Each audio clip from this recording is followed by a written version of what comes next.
I will, of course, be at a later point in the webinar making their personal introductions, and my colleagues on the other panels will also do the same.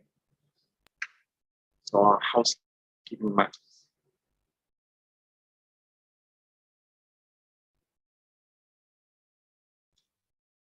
First of all, this a recorded version of this webinar will be available. So kindly please leave your contact details at the end of the webinar on the end questionnaire, and we will send you a link to that. Of course, it is a live webinar, so kindly put your microphones on mute when you're not speaking, so there's no interference. It is an interactive webinar, and so we're going to have between 6 to 10 minutes of question and answers at the end of each panel. So please send in your questions in the chat window, and we'll pick them up from there to take during the question and answer session. And finally, it is as I said earlier, it is an interactive webinar. But we're not interested in lecturing you or giving you theories of law. We're interested in speaking to real life scenarios that creatives face day in, day out. And to that end, we've curated 3 case studies, 2 real case studies and 1 fictional, help us elicit the experiences of our speakers and our expertise in solving the problems that exist in these studies. A bit of the legal disclaimer: we are not instructed by any of these individuals. The information in these case studies is freely available to the public, and to that end, we use that information to elicit the experience and the expertise of our speakers in a way that can benefit our audience.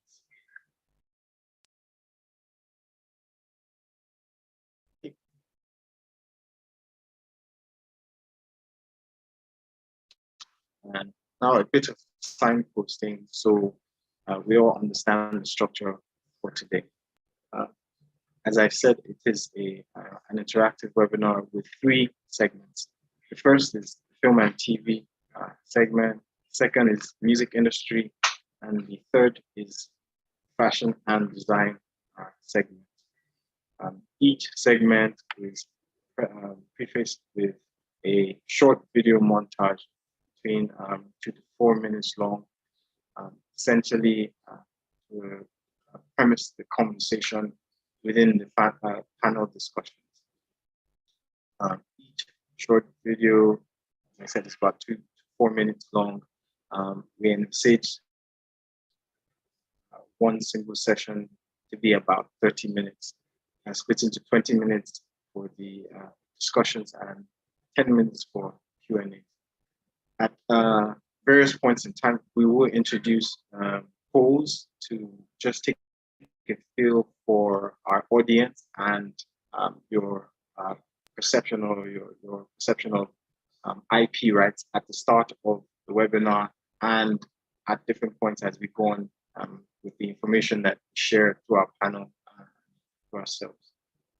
We hope to be finished by about 2:50 this afternoon. So hold on.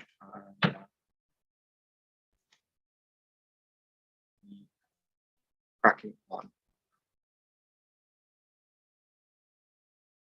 At this point, I just want to check if our lead speaker is in, so she can give her introductory remarks.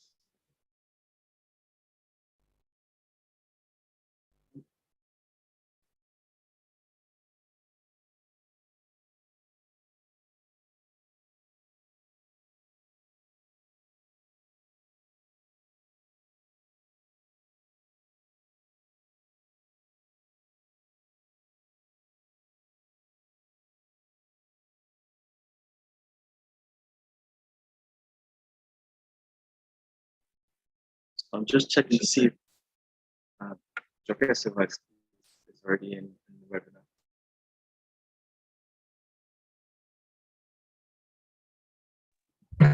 Good afternoon, Joke.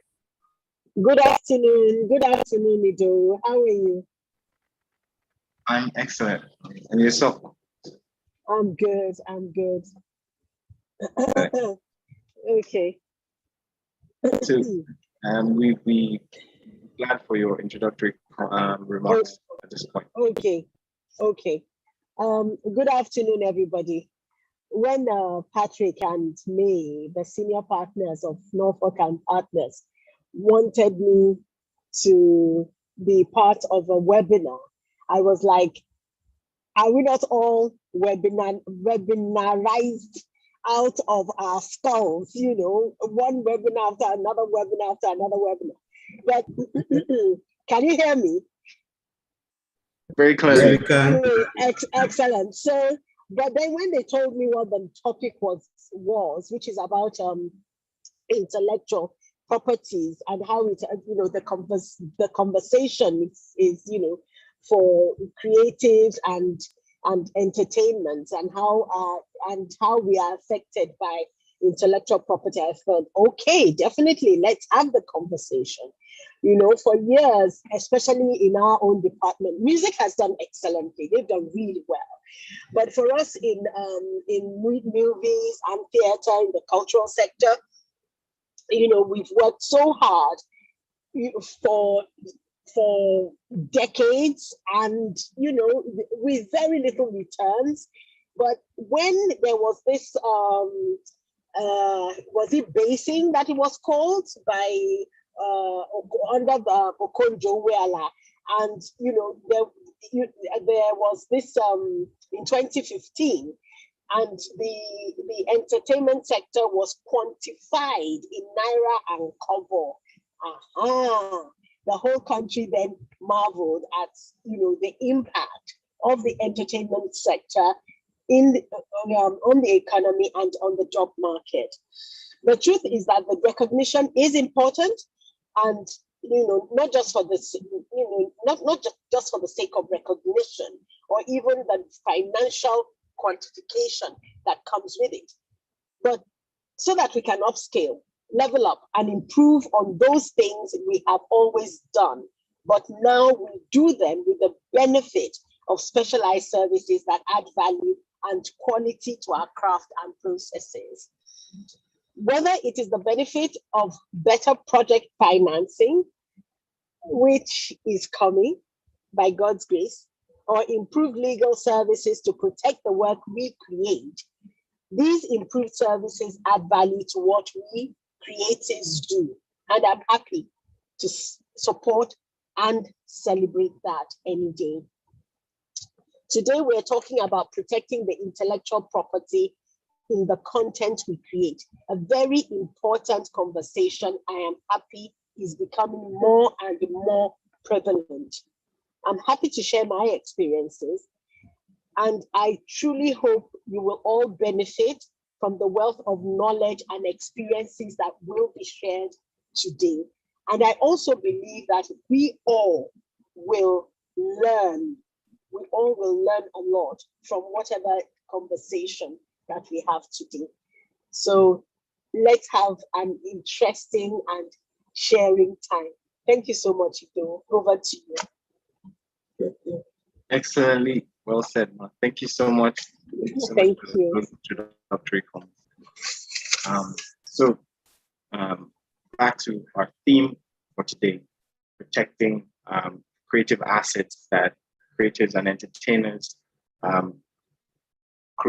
make day in, day out. Essentially, the conversation in Black and White Plain is about how creatives and entertainers like yourselves can essentially secure the bag through their intellectual property.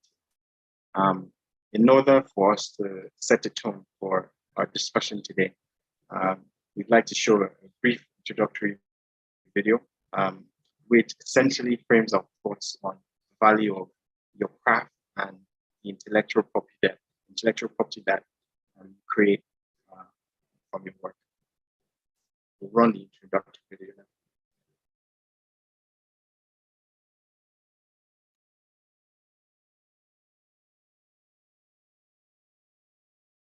So what is your idea worth?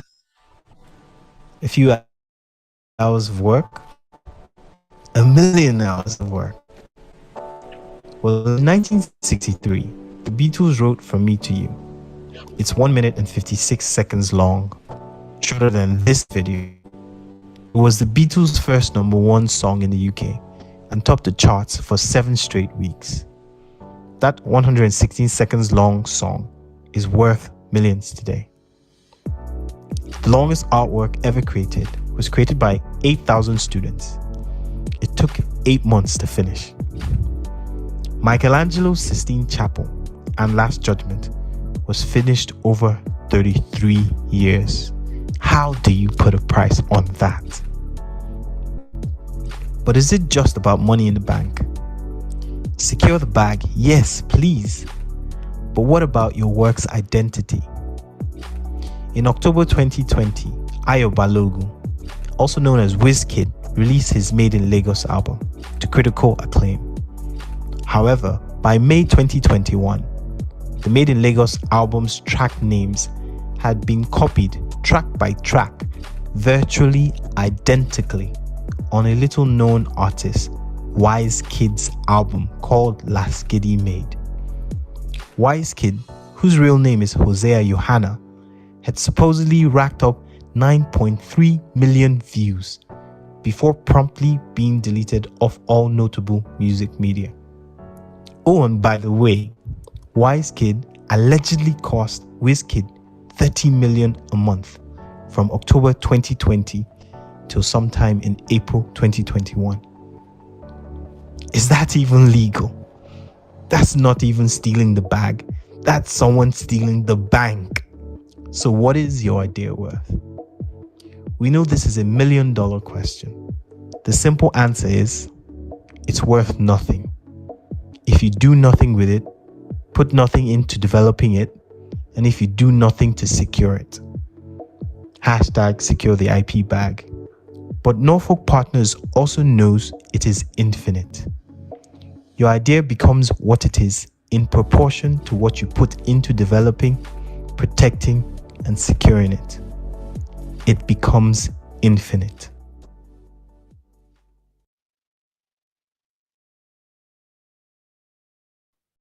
Okay, so that's essentially the crux of our conversation today. The little known, or not so little known anymore, but the undervalued sector of intellectual property and the creative industry that backs that.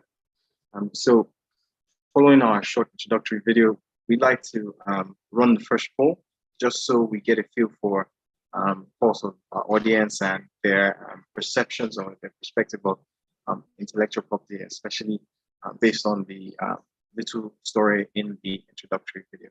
So we just run the poll quickly. Give some comments on that. Thank you very much. I see some comments coming in already. We run the first poll.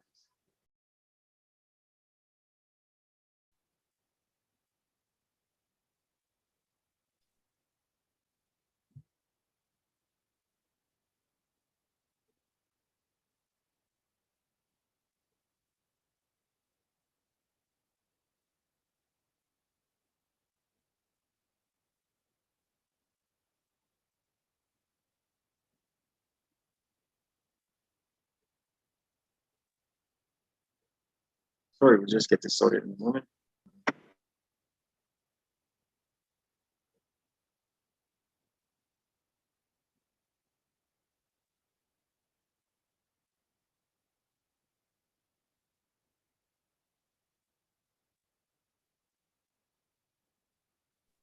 Okay, we'll come back to the poll in a short moment, but we'll proceed with the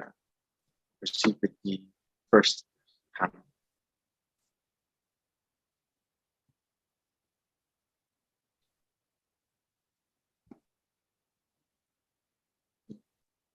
go to the first panel.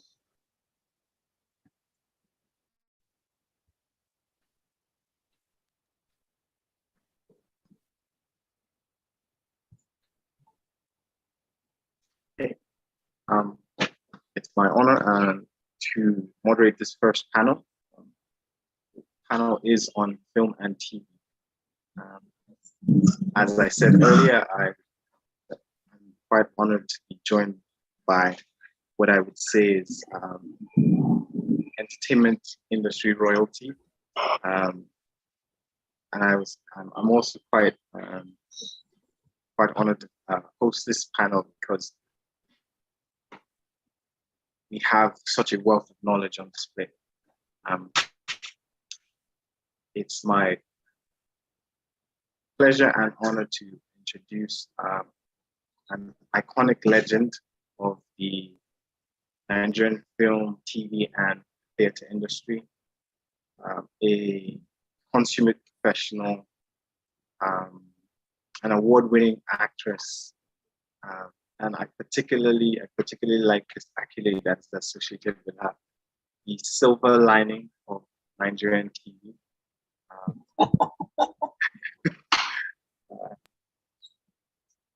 As someone who, in fact, needs no introduction, Joke Silva.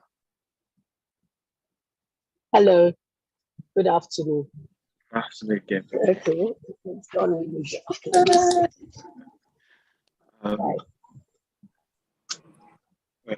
Hello. Okay, our next speaker is someone you could say is, in fact, Nollywood's current sweetheart, one of the hottest performers on the scene currently. He is, I would say, the face of Nollywood's new aspirations. Koye, yes? I don't know about all that. Someone who has the looks and the performance, but also the mind to back up his performances. He's a qualified lawyer himself, Koye Keiten Kikere. Hello, everyone. Glad to be here. Thank you, Koye. My penultimate speaker on this panel is a film producer, an actor, and a director, to mention some of the accolades that are attached to his name, and someone that represents the tenacity of what it means to succeed in Nollywood today. Mr. Peter Oke.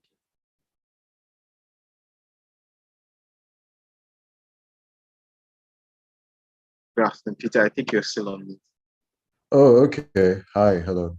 I'm not an actor yet, but the other things, yes. I'm honored to be here amongst such esteemed company. Thank you for having me. Thank you for joining us.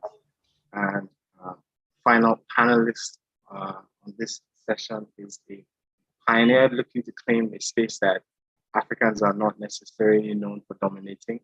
Mr. Tolu Olufweku is the Chief Technology Officer of Kugali Media.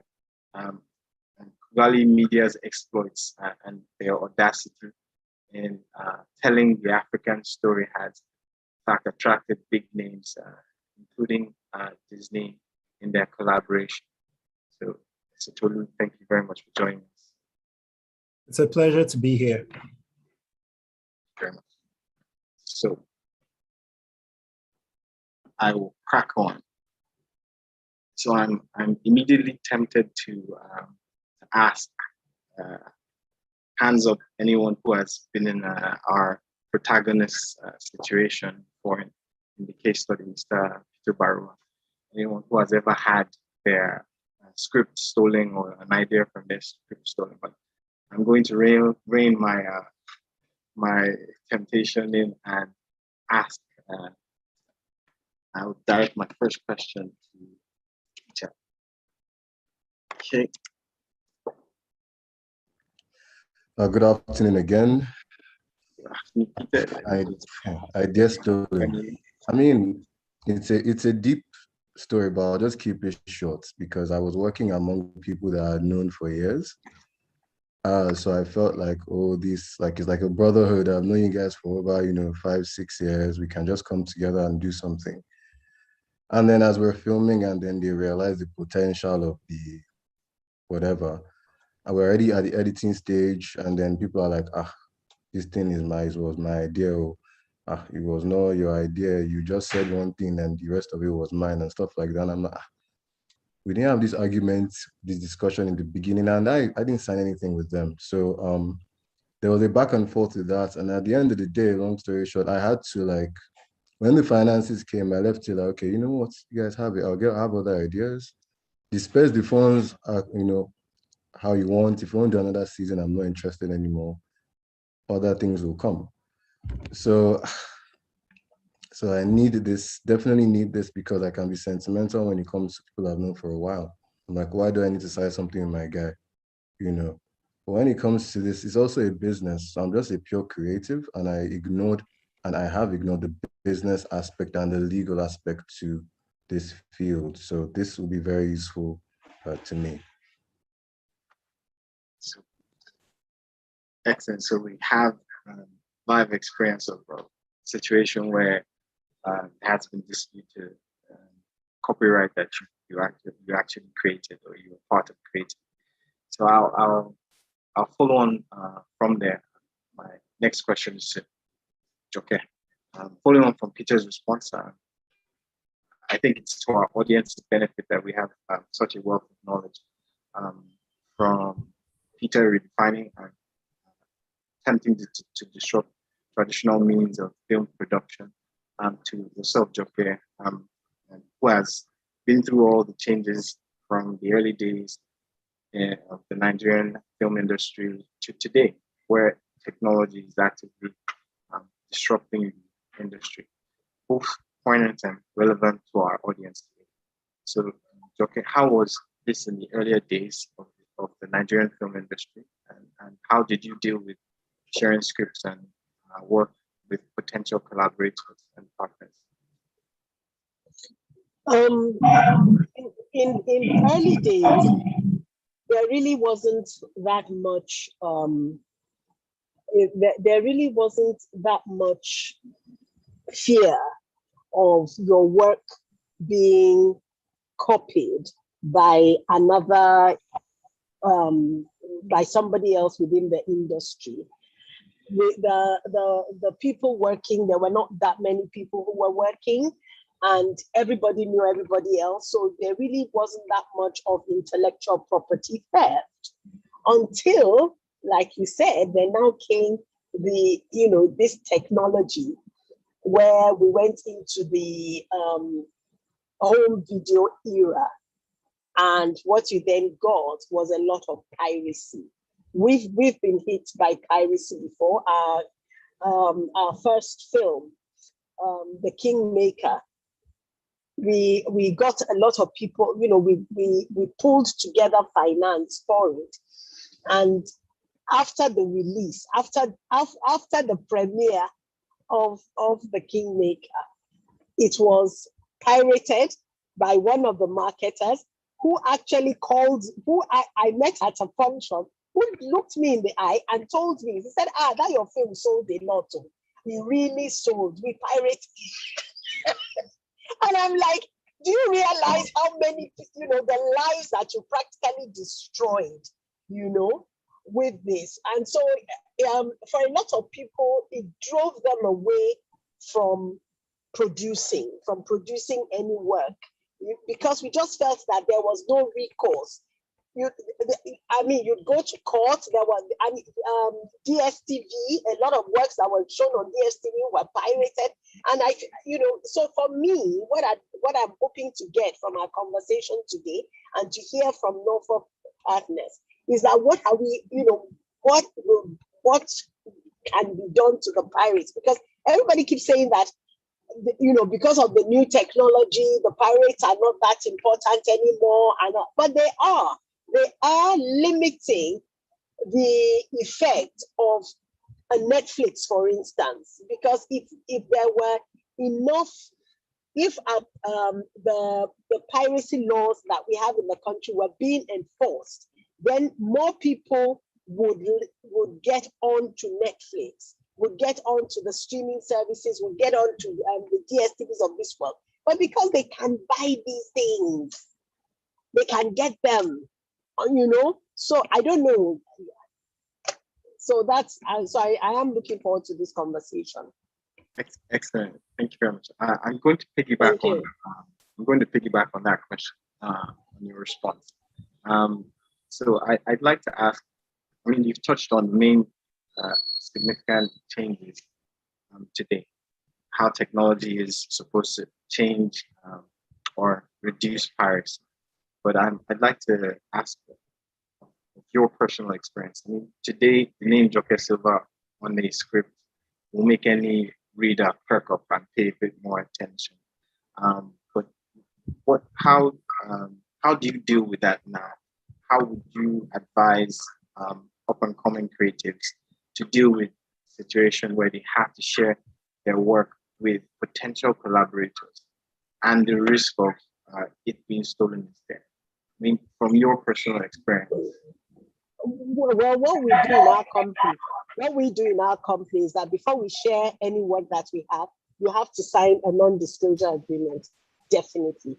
And we advise any young creative to do that. And what a non-disclosure agreement does for you is that it's supposed to protect you from any kind of intellectual property theft. We do that.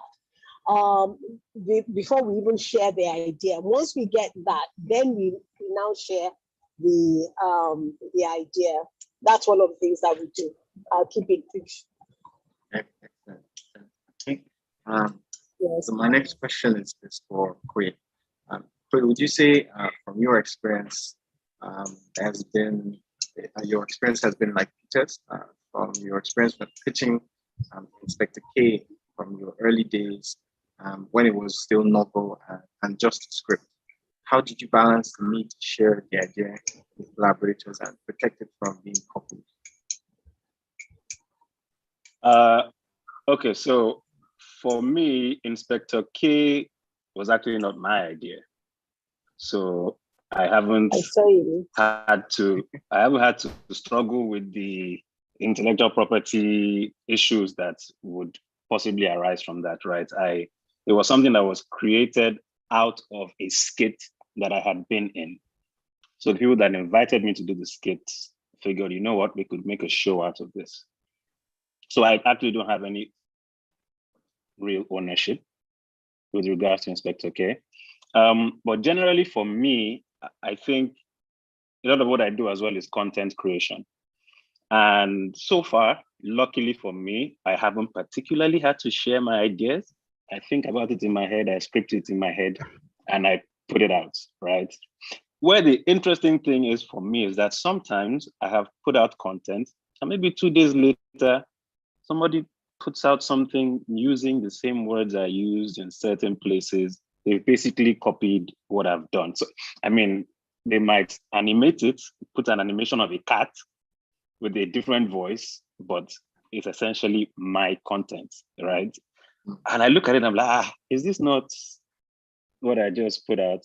And it's interesting because sometimes you might think it's little things and you shouldn't make a big deal out of them. But I'm wondering, maybe it's until we actually start making a big deal out of the little things that we can actually scale up and affect the bigger things. Well said, yeah. I think we're leading up to that. So next question is for Tolu. So how do you at Kugali pitch a story without risking losing it? How have you come to deal with the need to impress your stakeholders with the innovative African stories that you're known for and the need to protect your work from being copied or stolen?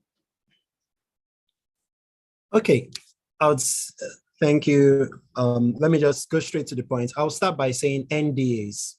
You always have to sign an NDA before you start sharing any ideas. So, once you have signed a non-disclosure agreement with someone and you work on something together, then they legally cannot share that idea outside of the boundaries you have set within the NDA without any repercussions. And they signed the agreement. You can't just say, okay, he's my friend, or, let's just talk about it. Even when they're your friends, you've known the person since like primary school or something, you still have to just do the right thing legally. Sign an NDA before you start any conversations. Kugali is a very highly collaborative company. So we pitch to larger companies. We also have people pitch to us. We actually have a form on our website where anybody can go and pitch an idea to us if they want us to collaborate with them on that idea. And that means that if they pitch an idea to us and we do not go with that idea, later that person can say, I pitched this idea to Kugali, and this new thing Kugali is doing is similar to what I pitched. So by pitching the idea to us, they are also at risk of us stealing the ideas. So, but then when you put certain disclaimers, when you have an NDA signed, and when sometimes you sign some certain contracts before you can get to certain phases of a pitch. So for example, I've had a situation where we were pitching to a company and they asked us to actually start developing a script. And part of the contract we signed said that if that script never went into production, then the full ownership of the story would be reverted to Kugali, meaning that even though we've written the script for them, if they decide, you know what, we're not going to put the resources behind this to actually create this thing, then the script is our work, and then the ownership would revert to us and we can do whatever we want with it. There's also certain types of insurance you can take so that, I've forgotten the proper name, something, is it indemnity insurance? Let me not call the wrong name before the lawyers here would look at me like, hey, he doesn't know what he's saying. It's the legal guys on my team. We're spot on, actually. But yeah, but you can take certain insurance so that when one person breaches the contract, then the financial the financial effect of that is you've already insured it. So you can make sure the person can pay the damages. I hope I've answered the question. Let me stop there for now. Yes, thank you very much. Giving us a lot of good information. So my attention has been pointed to a little faux pas. We haven't run the case study video. My colleague will run that now, so that the rest of the audience can join in the fuller conversation.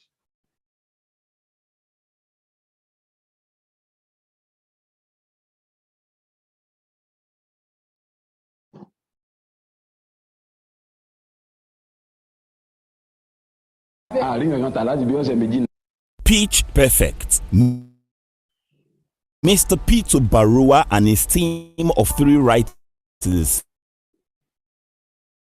spent 6 months writing Fuji House Reloaded, a movie script dwelling on the comical occurrences of a young girl's life when she discovers how to travel back in time. The movie time travel movie was going to combine computer-generated image, CGI effect, and live action acting, a truly spectacular cinematographic experience and a lucrative venture for the whole supply channel through the cinema houses. When the script was completed in late 2019, they had several pitch meetings with multiple media houses. Unfortunately, all the meetings had negative outcomes. A year later, one of the media houses they pitched to, Wello Studios, released Palava for Lara Reloaded, a movie with the same plotline and CGI effects as Mr. Barua's Fuji House Reloaded. The names of the characters were all different, but the end scene, execution, and CGI effects of the movie were the exact same manner pitched by Mr. Barua and his team in Fuji House Reloaded. They well know that Palava for Lara Reloaded is an infringement of their copyright, but they do not have the financial support to hire lawyers and enforce their rights in court potentially for years. They are also aware that because the legal proceedings in Nigerian courts generally take so long, by the time judgment is given, the Wello Studios will have already profited from the exploitation of their Fuji House Reloaded. A year on, Mr. Barua and his team have written another script, Fuji House Orijo, and have embarked on a new round of pitch meetings. However, this time, Mr. Barua has sought legal advice and has taken the following steps to protect their new script.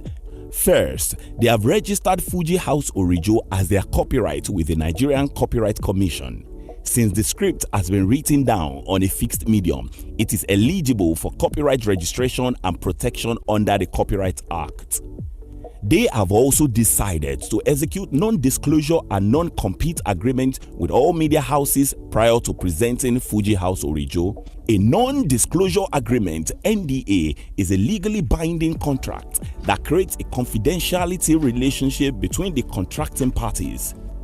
The opening week alone saw 500,000 cinema tickets sold at the box office across Africa and the US, the largest ever for an African-made film. As the Oscar nomination was announced, DN, the lead actress in Fuji House Orijo, received a barrage of messages flooding her phone on Instagram, Facebook, and Twitter.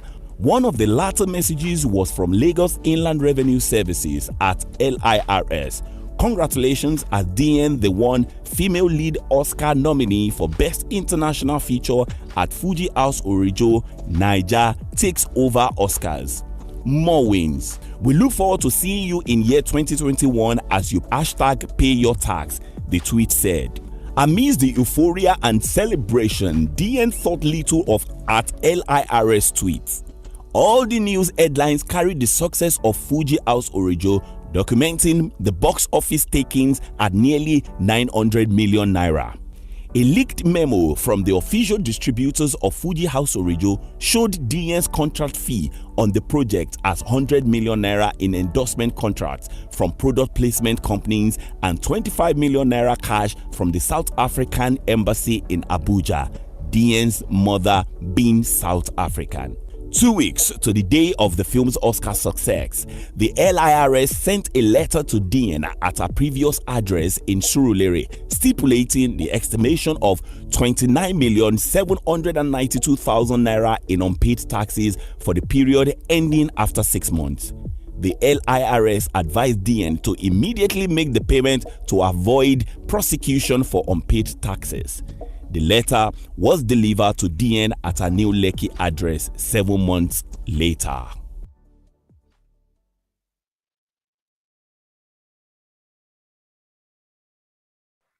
Okay, so I think now we're all caught up to speed. We have unpacked a few of those issues, but we can proceed in our conversation. Okay. Next question.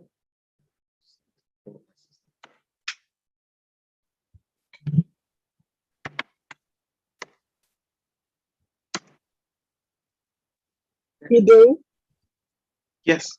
Ido, I have a question for Okay. after the end of that's the final bit, or I don't know whether you're going to get to it about the tax, because the when you don't even have to disclose how much you have earned for you to pay your tax. Yeah, I mean, in other parts of the world, and I'm sure Tolu, who is working with, I think he's working with Disney right now.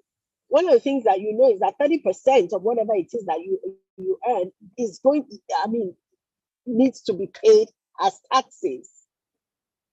We just finished a film with Disney in Greece, and it was part of the contract. 30% of what I earned. Yeah. Let me be careful now. I'm not sure that it's 30 or 20. I can't remember. But it was immediately deducted from my fees. Do you understand? So I just thought to put that in. Yeah, I mean, taxes is one of the issues that we will touch on. It's funny because I actually have a tax question for you. So, okay. But of course, as you've mentioned, various agreements have their tax obligations stipulated in them. In Nigeria, of course, we pay a myriad amounts of taxes. The ones that come to mind are personal income tax and, of course, your corporate income tax. Corporate income tax ordinarily is 30% of your annual profits. Personal income tax is slightly different, but we will touch on that shortly. So I will just go on to my next question. So this is an open question to all the panelists.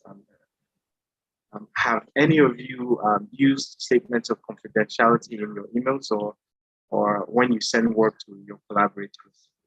Specifically, statements of confidentiality are words like without prejudice or words to the effect that the information you're sending is meant for the recipient who acknowledges that it shall not be used except as permitted by the sender. So words like that are supposed to have legal import. Do any of you use them on your emails or have you used them? Okay, can I jump right in? Yes, please. Okay, so obviously after that experience, everything was NDA, man, every single thing. But then there's the fear when you're just like entering or you're just like emerging. So if you have the opportunity to send your work to a big company or a big shot, say, this person finally has time to read your work. There is this concern that, okay, now if I send this an NDA, are they going to see it as an insult, or is it now further like a barrier to them even beginning to read my work?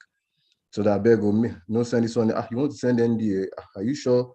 Please, don't. This is one opportunity, is one in a lifetime chance. So, so there is always that caution behind the back of my mind.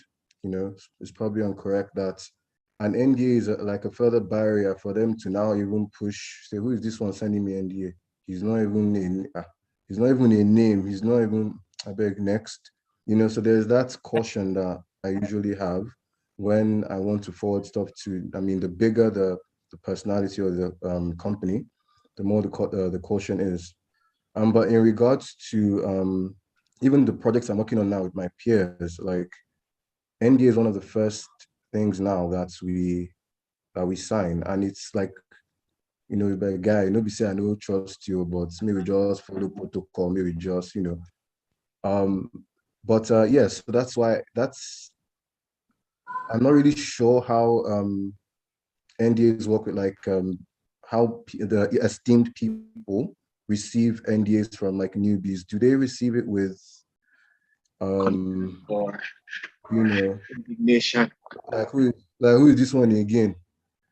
Other people are sending me their work, or I don't know if that makes sense. Like, how can we respectfully send these NDAs and people are not put off, by that gesture? Can I jump in here? Yeah. I think it's usually when people send me their work, one of the or tell me that they want to send me a work, one of the things I insist on, if they want my company to produce the work for them or to look at the script and say what we think about it, I always insist that they register the work first before they send it to me. That I'm not going to take it, I'm not going to read it, you need to register. I always say that if you haven't registered it, I'm not going to look at it. When it comes to an NDA, receiving an NDA, from anybody, or even sending an NDA to someone who is considered big, anybody who rejects your NDA then does not, as far as I'm concerned, hasn't got good intentions. Because what does an NDA mean? An NDA means it's a non-disclosure agreement. So if you send something to me and first of all ask for an NDA, of course, we'll sign it. And if I send something to somebody as, you know, as a biggie, and, you know, I say sign a non-disclosure agreement, and when you tell me that you can't sign that, who am I?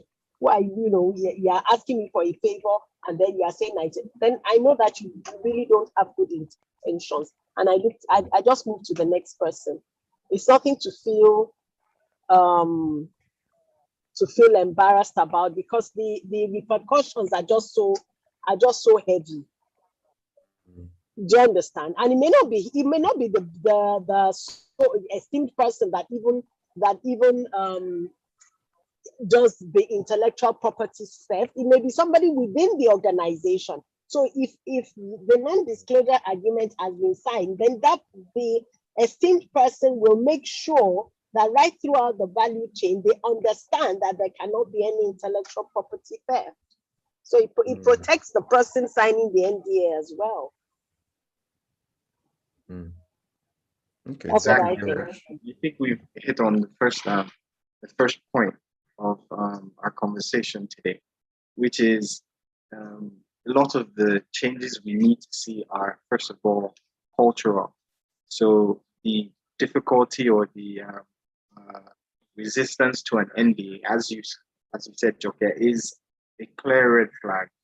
It's not necessarily a lack of respect, as Peter knows, but it's a difficult, an extra hurdle to jump through, which shouldn't be. And that cultural change needs to happen as part of solutions to our problems, even before we even come to more complex solutions like litigation. So it dovetails quite well.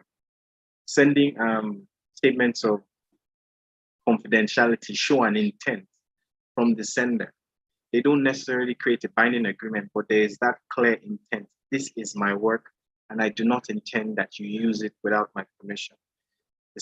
The next step is the NDA, which does create a binding agreement, a contract between the recipient and the sender, which closes the gap that the statements of intent have.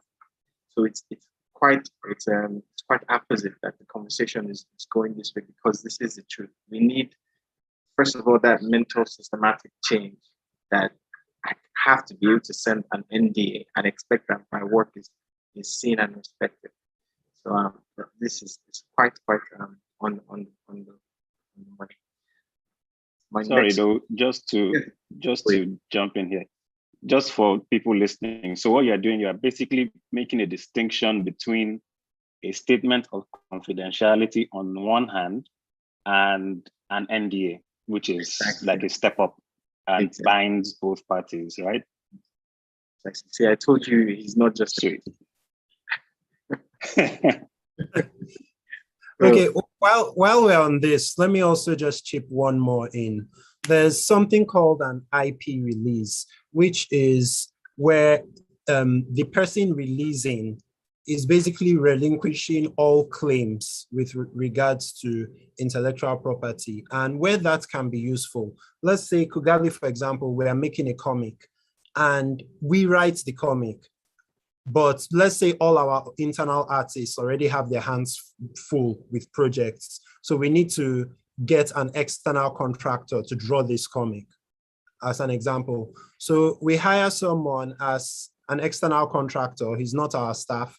He's going to draw this comic for us. And after he's done with this comic, he leaves. He's not really working with us. In that case, can this person come later and say, I drew this comic, I'm supposed to collect royalties, for example? But if we signed an IP release with this person, and that IP release says, we paid you for your work and we completely own all of it, you released this work to us, then, so apart from signing an NDA, and signing, an employment contract for that particular work, we would also want to sign an IP release with this person so that we have complete ownership of the art that the person created for us during the time when he worked with us. Exactly. Thank you very much for adding that part of the arsenal, the IP release clauses. Essentially, and the other thing you mentioned, an employment contract would preclude someone that works for you from claiming that they own the IP when they are creating that work under an employment contract. So it does quite nicely close the circle. Thank you very much. Excellent point. My next question is actually to you, Tolu. So shifting a bit. So I would like to ask, with the benefit of both your Pan-African roots at Kugali and your international collaboration with Disney, have you at Kugali experienced a difference in the way we respond to intellectual property at home and abroad? For instance, is a greater premium placed on intellectual property when you work abroad as opposed to when you are in Nigeria? I'm not sure if there's a greater premium placed abroad relative to in Nigeria, because I think the people we work with are, globally exposed, even if they may never have left the country. I mean, I'm talking about the people we work with in Nigeria, for example, because everyone has the internet now and you see things, you learn things. So I think we have people here who would not do any work or move beyond the certain points of the project until they see a contract or until we've signed certain things. So if we say, okay, you know what, we want to publish this comic with you, and you're not, let's say someone who isn't our staff, and we want him to start sending us his ideas, which we can start, going through the editorial process on before we've signed a contract with him. He's smart enough to say, I'm not sending you anything until you send me that contract that you promised last week. I haven't seen the contract yet. I'm not sending anything. So I think people here are very much aware. I don't think I've noticed a considerable difference between working with people here in terms of awareness or the seriousness with which they take intellectual property. What I will say I have noticed is that the bigger the company I work with, the longer it takes to get every little step done when it comes to legal things, because they are very thorough, they have more at stake, and if they don't do it properly, later down the line, it could cost a huge amount of money. So I've noticed, like, every time we're speaking with any large company, for each step of the process, it takes a very long time. And I keep wondering, what is the legal team doing that takes 4 weeks, 10 weeks? I find that particularly, but because it has started happening to me as well, like sometimes we take some time to get our documentation right and our legal rights before we send it to the people we want to work with. So it has started happening to us as well. And I've started understanding why it takes so long. But I think that's the only difference I've noticed. So not a difference in the way Nigerians treat it versus the way, let's say, people in the US treat it, but a difference in the way small to medium-sized companies treat it versus the way large companies treat it. That's where I've noticed a difference. Thank you very much for that insight. So my next question is Joke Silva, and I'm conscious of time. So in my introduction, I made reference to your iconic, legendary status, but this wasn't just embellished superlatives, but an actual acknowledgement of your contribution to film, TV, and theater in Nigeria, with epic works like Violated in 1995 and the British-Canadian production The Secret Laughter of Women in 1998, where your impressive performance showed once again your pedigree, the pedigree of your craft to the world. To earlier works like Uwo Lojo in 1993. In fact, my colleague Muiwa has something for us on this. So just a quick moment so we can see that.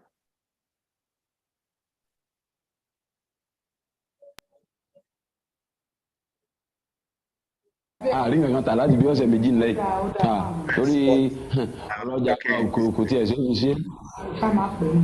n ò lè pẹ́ n ò lè pẹ́ báyìí lè dọ́hùn wọ́n wà náà àwọn tí wọ́n kọ́kọ́ dá lóhùn wọ́n kàn máa bọ̀ nílé ni. Mo ń jáde, ó lè mí àti ìyá rẹ̀ ń sọ nísìn. Bàbá mi, ẹ jọ̀ọ́ mo fẹ́ rí yín. Sọ̀rọ̀ wà ní. Bẹ́ẹ̀ ni sà, ẹ rántí ìdánwò tí mo ṣe lọ́jọ́ sí fún yunifásitì lé. So we see the allusion to your legendary status isn't just embellishment. You've done this for a good while and you've perfected your craft. So my question, how do you see these works, your legacy and the shared legacy of Nigerian film and TV industry being protected? First of all, help us understand why it's important to protect this. And secondly, how you would like to see this done. It's very important. I honestly believe that it's very important to protect these. You know, one of the, like a lot of the streaming services that are coming on board, they're coming on board with a lot of old time, you know, their heritage of works in film, even some in theater. But unfortunately, we don't have that. And it's really sad because if you see, there are a lot of works from the 60s, the 50s, that we don't have access to now. And for the younger generation, for generations coming into the industry, even for the viewers, for the nationals of any country, when you have an idea of what has gone on in your past, that heritage, there is a sense of pride, and it gives you an idea of how far you have come. Nigerians, unfortunately for us, we have been very lax, all of us, my generation and the generation before, we have been very lax in protecting the heritage. Someone like myself, if you ask me, do I have a library of my works? Nope. Because people will come, borrow what I have, never return it, and things like that. But in the new dispensation, people are paying more attention to archiving. People are paying more attention to archiving. What the next stage, what we're trying to work on now, what we are trying to work on now, my generation is trying to work on now, to make up for that lack of archiving, for that lack of pay, for that lack of attention to archiving, is to see that the creatives within the works are better compensated. Now, what do I mean by that? There are too many creatives, you know. For instance, I was listening to Koye when he was speaking, and I was wondering, is there any, you know, in the contract that you signed, I don't know how many seasons of Inspector K that you have done, but you are the lead character in Inspector K. What kind of royalties are you getting from Inspector K? Do you understand? Is that being taken care of? Because it needs to be. A time will come when you will be my age and older, and by God's grace, we will still be working, but you will not be working as much. The works that you are doing now should be what should be compensating, especially when you are in the leadership cadre. Do you understand what I'm saying? So when asking me what would I like to see, that's what I would like to see. And you know, I'm working very closely with the Actors Guild of Nigeria to bring that about, and hope, you know, and we're in the works to work with other guilds as well to bring that about. So those are my better archiving, better compensation for creatives when we take care of the royalty system. the compensation system, not just for the immediate, but for the future. Thank you. Thank you very much. I hope I answered your question. You did quite clear. Okay, thank you. Wait, did you want to add something? No, so it is what she mentioned about Inspector K is definitely something I have had in mind. I've broached the topic. I guess I have to be a bit more insistent. What we have spoken about is, I guess, moving forward, any sort of merchandising agreements that are signed or anything like that, I would definitely have a say in those sorts of conversations. But for the things that have been done already, yeah, I probably need to be a bit more insistent about those conversations, if I can. But then where I would then come in is that this is something, because you are a creative in this sense, you cannot wear your lawyer hat, and that's where your lawyer comes in. Your lawyer has to have those conversations on your behalf, and not only your lawyer but your guild. So, which means that you need to join the guild because there's power in numbers. Nice. For sure. Okay. Gems being dropped. Okay, I'm very, very conscious of time. I'm tempted to ask just one last question. We touched on it at the start. So this is the tax question, okay. So not only have you managed longevity in your career, you have also managed to cultivate a wholesome, lovable public image and private personality. While we have seen many performers and entertainers fall into various financial trouble with tax authorities, you have remained above reproach and an inspiration to a generation. How have you managed to stay clear of tax trouble? Well, I haven't always been as Catholic as I should be with my taxes, but I actually used to be managed by Norfolk and Partners in the early years, and Norfolk Partners in the early years. And one of the things that May always insisted on was getting my tax portfolio in order. So I got into that habit, and over the years, my tax person just reviews everything, whether it's for the company or whether it's my income tax. Because we actually run two companies. We run the Lufodo Productions for drama content across various platforms, but we also run the Lufodo Academy of Performing Arts. So both those,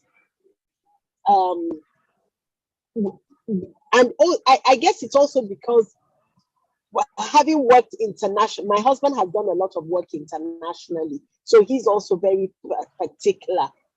There's no, the tax system there is just so, out in the West has been made so easy that you don't even think about it. So over here, one has tried to bring the same kind of practice, back home.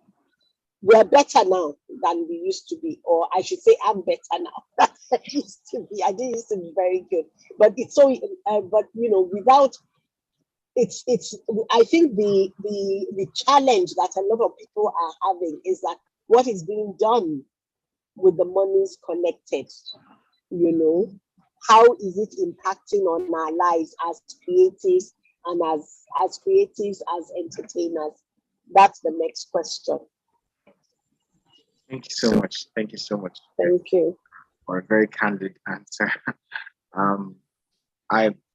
Unfortunately, we're pressed for time. We've had a very, very educated conversation. Thank you so much to all our speakers on this panel. Thank you so much for your time and for all the efforts you've put in to pushing this conversation forward. At this point, we'll close this session, I will attempt to take any, if there are any questions, before we move to the next session.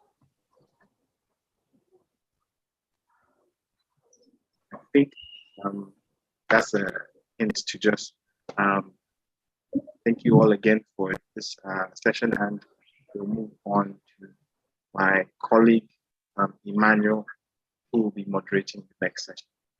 Thank you so much, sir. Thank you for having me. Thank you for having us. Thank you. Thank you, guys. Thank you. Thank you. Pleasure. Bye. Bye. Thank you very much, Ido, and good afternoon to everybody. We sure had a very enlightening session. So we'll be moving to the next session, which is on the music industry. Nigeria is at the forefront of the music sector when it comes to the continent of Africa. So we'll be delving into that, and we have panelists to join in the conversation. Before we proceed to walk us through, we have a case study, a video that will play. I implore you to fix your eyes on the screen and enjoy the video. Thank you very much.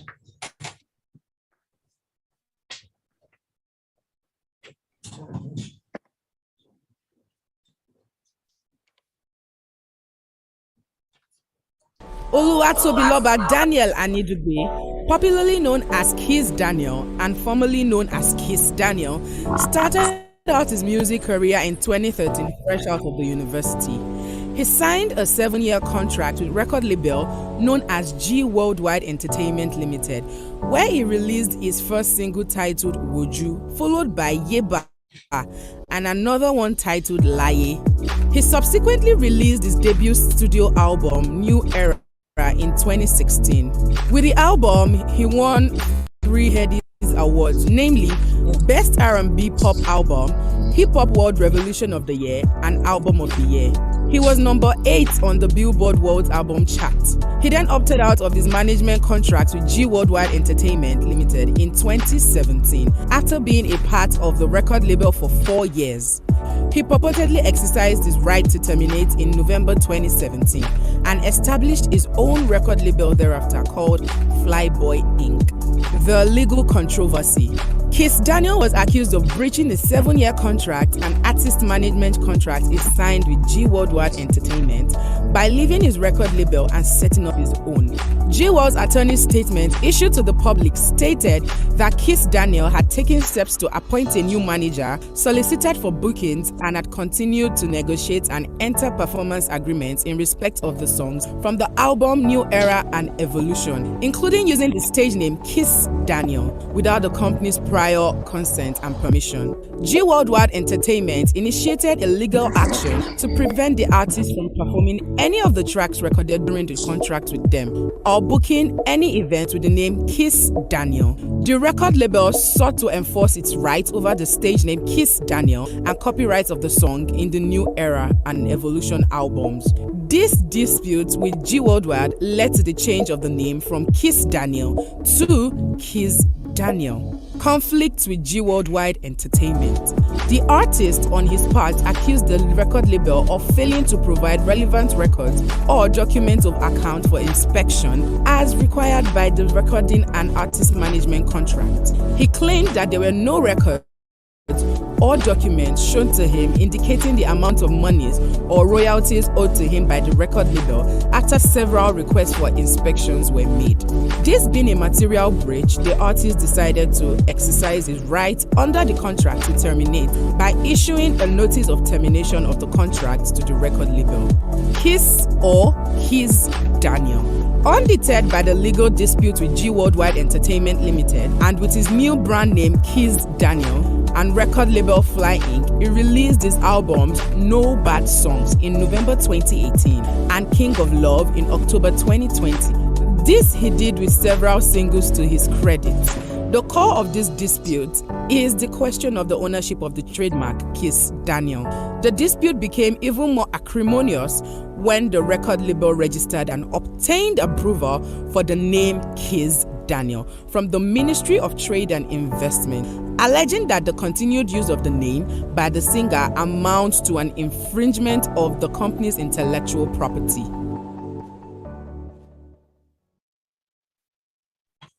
You're welcome back from that short video session. We have the pleasure of having two panelists that would join us in this conversation. The first, in no particular order, is Kadis Blair Olo, popularly known as Dija. She's a singer, she's a visual artist, she's a songwriter, she's a fashion designer, she's a humanitarian. She holds 2 bachelor's degrees in psychology and another one in biology. Her first single, Rocksteady, was nominated for Best Urban R&B Single at the Canadian Radio Music Awards. She won the award for Best New Artist at the Beat Music Award in 2008. She has also been nominated for several other awards. It's a pleasure to have Dija with us this afternoon. Good afternoon, Dija. Also, we have Adewale Shapara, also known as Lotto Banks. Lotto Banks is a fast-rising Nigerian-born, UK-bred, independent alternative artist. He's a songwriter, he's a dancer. His biggest track, Mercedes, got a placement on a mixtape hosted by the American superstar The Game. Thank you very much, Mr. Lotto Banks, for joining us today. Thanks for having me. We'll just jump right into it. I would like for Dija to make an opening remark. I think I sense you wanted to say something, but I jumped at it. You're muted.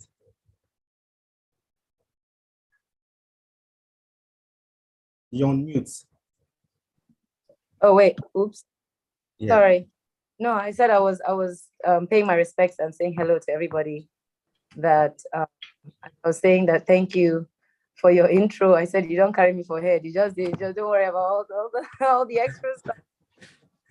But yes, thank you for having me here. I'm really, really happy to be here and to be in the midst of such amazing people. Shout out to Lotto Banks and the legends of the film industry prior to this. So for me, the intellectual property conversation is very important. And for me, I'm learning more and more into it. Like I have a long way to go. So I can't wait to take something out of this today, because I'm one of those sentimental people that has that needs this. So thank you for doing this, and thank you for having me. Thank you very much. Just jump right into it. With the video we just saw, I would start with Lotto Banks.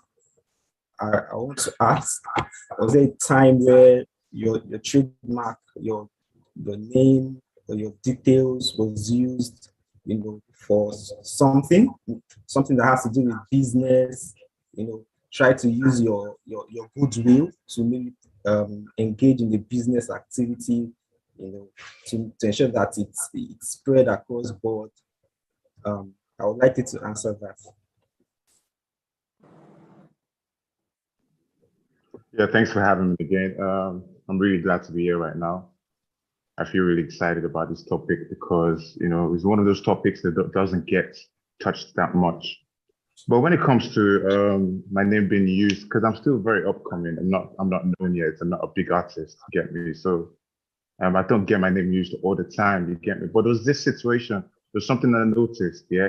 And as an upcoming artist, it's probably gonna be different for me than for Dija.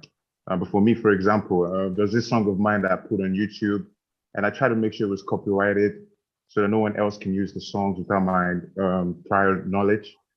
And do you know what happened? the song didn't even go as far as I wanted it to go, because you know, anyone could have used that song for a viral video or used it for any other purpose.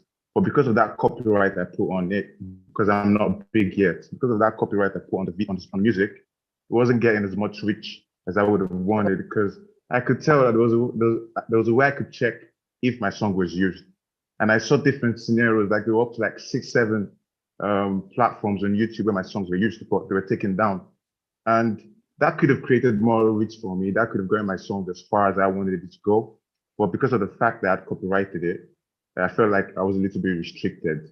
So I think for upcoming artists, sometimes we care less about the copyright. We care more about going viral, you know, but, you know, this conversation is definitely one that we need to have, most definitely.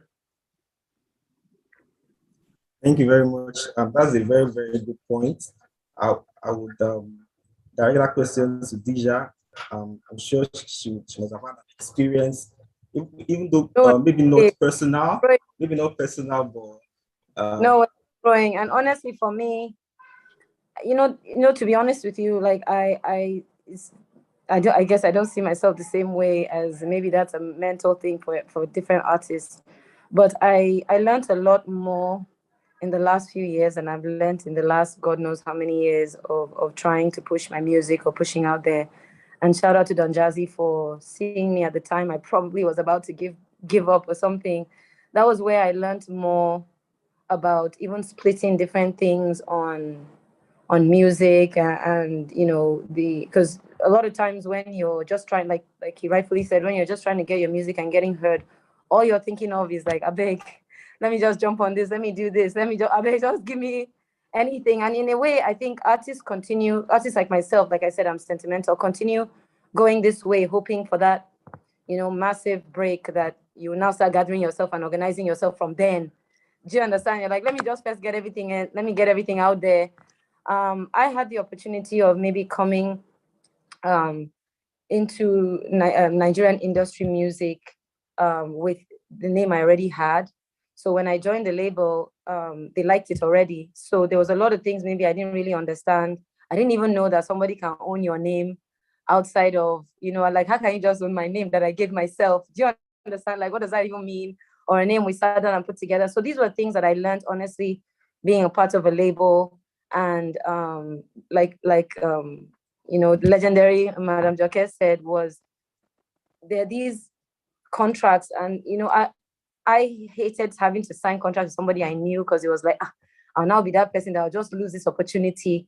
You know what I mean? Lose this opportunity because I'm doing over sabi, or I want to do, you know what I mean? Like those kind of things, because you know how we are in Nigeria now, we don't have patience. We don't have, like, we like to, you know, you meet people that carry body. So for me, it was more of my meeting my manager, a lot of people around me sort of assisting me understand, because I was very honest about what I didn't like or what I liked, but I didn't know very much how to. I didn't want to step on boundaries, because it's not like I had anything at that time prior that I was feeling like I want to go and be talking.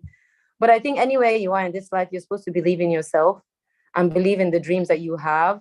And that was something I just carried in my head, was like, okay, last, even if you don't like me because I'm trying to speak on myself, then somebody else would.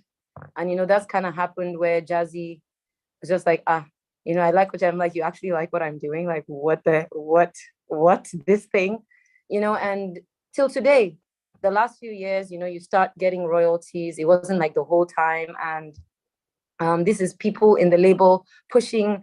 There's people within the label going and trying to grab things for you and telling you have to copyright. Just like how Lotso said, I didn't even know about copywriting music on YouTube. You know, when you're trying to post something and there's this place where you copyright and you're making money, monetizing. Last, everybody just want blow. Do you understand? Like, just want blow. You're not really thinking about, because you feel like after you blow, all the money comes then, but you don't realize maybe there were things you could have been doing along the way and be getting, maybe even if it's $50, $100. You know, we're not thinking of accumulating. We're always thinking of the next day, you know, very immediate gratification kind of thing. And that's where intellectual property, I think, is just best to talk about it. It's not even sentimental. It's just, if not for you, it's for your kids. You know, I'm a mom now, so I'm thinking very differently. So being here for me is even more of a learning thing than me teaching anybody anything, to be honest, because I know I made mistakes along the way. and those mistakes showed me pepper, but we're still here. The idea is, and thanks to lawyers and entertainment lawyers, and of course, now I know why you guys charge so much, because it's tedious. But you kind of need it. It seems expensive, and for an upcoming artist and an artist that's trying to put their work out there, you need the extra money. So you're not thinking, I'm now going to use this money to go and tell someone to go and trademark this. As of now, there's even a food app called Deja. So maybe you guys will help me. Let me understand maybe how we can partner up, or how we do this thing. But being that I have an apostrophe in my name, is now I'm learning that all those little details mean something. And I'm here to not only share how I've, my experiences, but to also really learn and to organize myself better, to be honest. Thank you very much for that. My next question to you would be, you've had several collaborations. We know that you are with the Maven Records. I would like you to walk us through the creative process of putting out a song out there. How does it start? The process. We would like to know the process of doing that, who are involved, how it starts.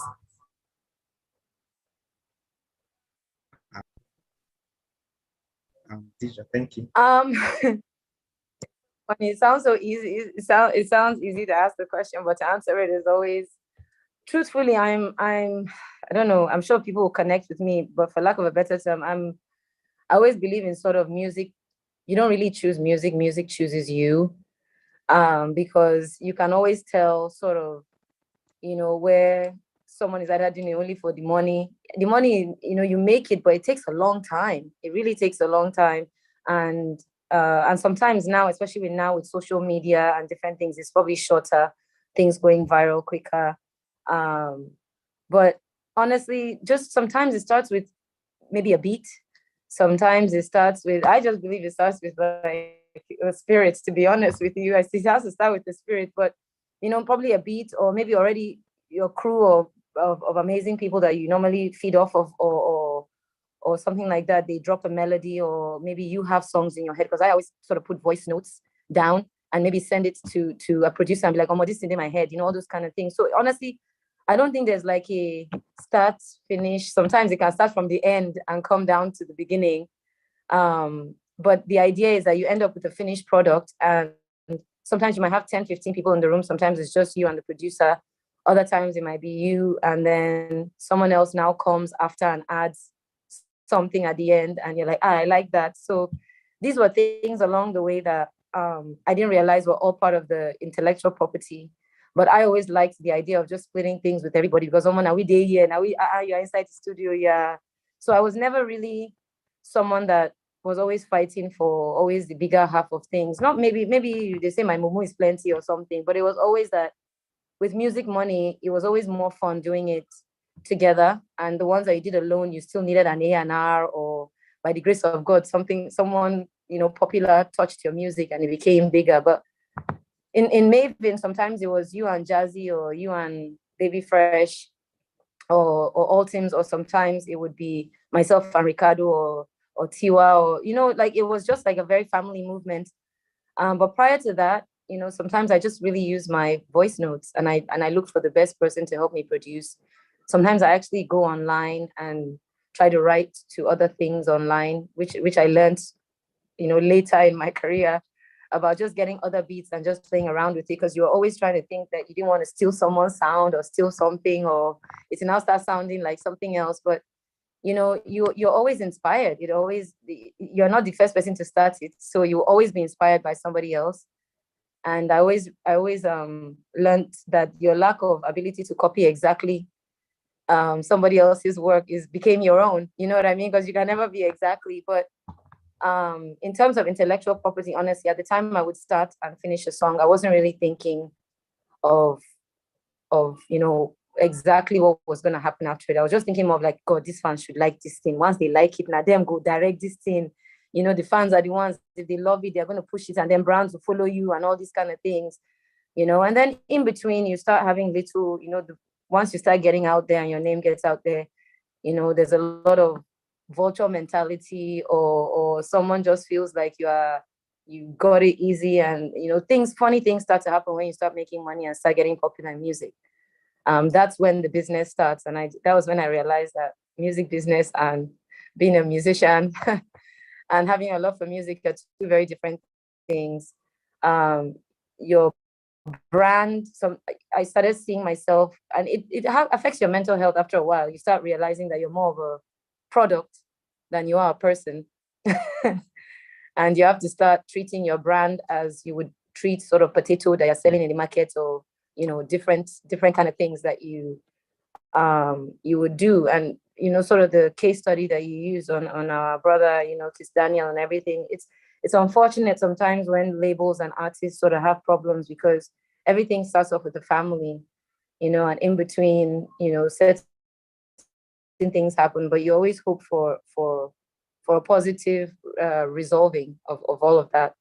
But this is why I guess we have lawyers and streaming services that are coming now are helping independent and artists and labels as well, being more organized. And then you have somebody calling you and telling, especially being part of a label helps, because there's always somebody that they've put there. But prior to that, I know how many songs that I did not submit properly. I probably have royalties hanging somewhere, so it's a learning process. And I think with music, until you're dead, you just have to keep realizing that your brand, that, not to keep you, but you have to just keep reinventing yourself and keep learning the business and hoping for the best, to be honest, because it's deeper than we saw it on the surface. Very much. In producing a song, it takes a whole lot of hard work, and to just be so very sad if at the end of the day you don't get to reap the dividends of your labor. I'll go to little banks. I'm seeing that we have several people that may join you. Like, you have people that compose songs, songwriters. There is, in copyright, we have the music production aspect, and then we have the sound recording aspect. So have you had an issue when it comes to perhaps using a beat, that maybe someone else would say, okay, this is my beat, or having a music pattern that looks similar to what was already in existence? And even if you don't have such a particular experience, what do you think about it? How do you think of resolving such issues? Well, I try to keep it original, to be honest. I try to make sure my music is original. I try not to bite from anybody, to be honest. But the truth about it is, no matter how original you are, there's every chance that, subconsciously you've picked something up from somewhere, someplace, sometime, you get me? But when it comes to working with other people, though, I'm aware of the split sheet. There's something called split sheet, which apparently allocates everybody's percentages to everybody, so everybody knows their roles and what to expect from the music. So, but I've never used split sheet, and that's simply because I've been doing a lot of solo music for a while now. I've just been doing my songs by myself with a producer who I often just pay off, because it's sometimes better to just pay off right away rather than work with them, and then at some point start having beef about we should get what and who owns what. For example, now there's this guy I was working with a couple of years ago, and he came up with a beat that I thought was nice, and I came up with a song. The song was called Mercedes. That was the one that got featured on the mixtape that was hosted by the American rap star. And at some point, I decided, you know what? I'm not okay with this beat. I want to do something else. I want a different beat for this song. Although that beat inspired the song, but I wasn't ready to drop that beat for the song. So what happened was I went online, and luckily for me, I got contacted by a producer that had heard my song and thought he would like to work with me. And then before you know it, I had my song on these new beats. He sent me a few papers to sign, to give me the license to the beat. And from that point on, Mercedes was a hit. So sometimes, it does happen that, you might get inspired by, working with some person at a particular time, but just doesn't work out the way you want it to work out.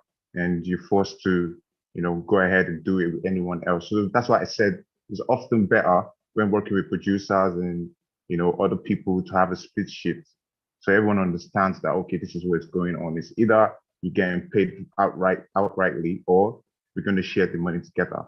But when it comes to the copyright part of it, I think is a very, like I said earlier, for upcoming artists, to be honest, I feel like a lot of us do not really think copyright is priority, because we want people to be able to go sing. I want you to be able to sing my song on Instagram. I want you to be able to use my song on your videos. I want you to be able to do some of these things so that my song can go viral. Because I bet if people weren't allowed, if it was copyright on every song, I think it would be harder to get TikTok, like people to use or feed them songs on TikTok, Instagram, and the likes. From the little I know. So the copyright issue is not really my own problem. Copyright is one of the least of my problems, to be honest. I feel like royalties and who is deserving what is the most important part of it, because I feel like I put in so much time, so much money into creating the music, and I'm not getting that back. You know, so why would people bother about copyright? The other day, I actually tried to trademark one of my slogans. I have like 2 slogans I tried to trademark a while ago. And I went online trying to search what company was in charge, like what corporation was in charge of trademarks and all of that. And to be honest, it was so rigorous. Like the process was too rigorous for me. At some point, I got tired of it and I was like, nah, I'm done. You know, only for me to not learn later on that there are people you contact, that lawyers you contact for trademarks and copyrights.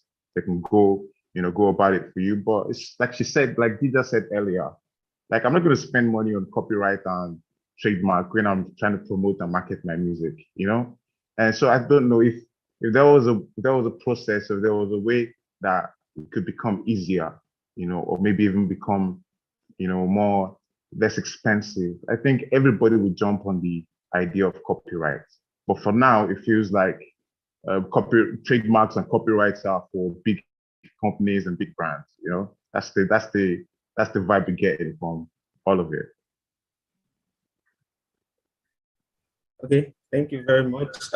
We quite understand how it feels, you know, but then it's actually very, very important to copyright your works, you know, because like the earlier session we had, Joke Silva spoke about keeping a legacy. You know, you want to have something that you can be able to assign, transfer to your children or your children's children. You want to have something that you wouldn't know if there would actually be an action against you with respect to a song until it happens. You know, like the Kizania issue. Look, he didn't know that something like that was going to happen until it happened. So it's very, very much important to have that. I would want to ask, from your understanding, I'll stay with Little Banks, please. From your understanding, who owns the songs you put out? Is it you, or is it your record label? Well, I am an independent artist. I'm not signed to any label. I've never been signed to a label. So I'm of the opinion that everything I produce is my music, like belongs to me. But you did make a point earlier about the Kiss Daniel situation. Like his name was his name. I don't know who created the name. I don't know if it was the label that created the name and gave it to him. I don't know if it was his name from the start.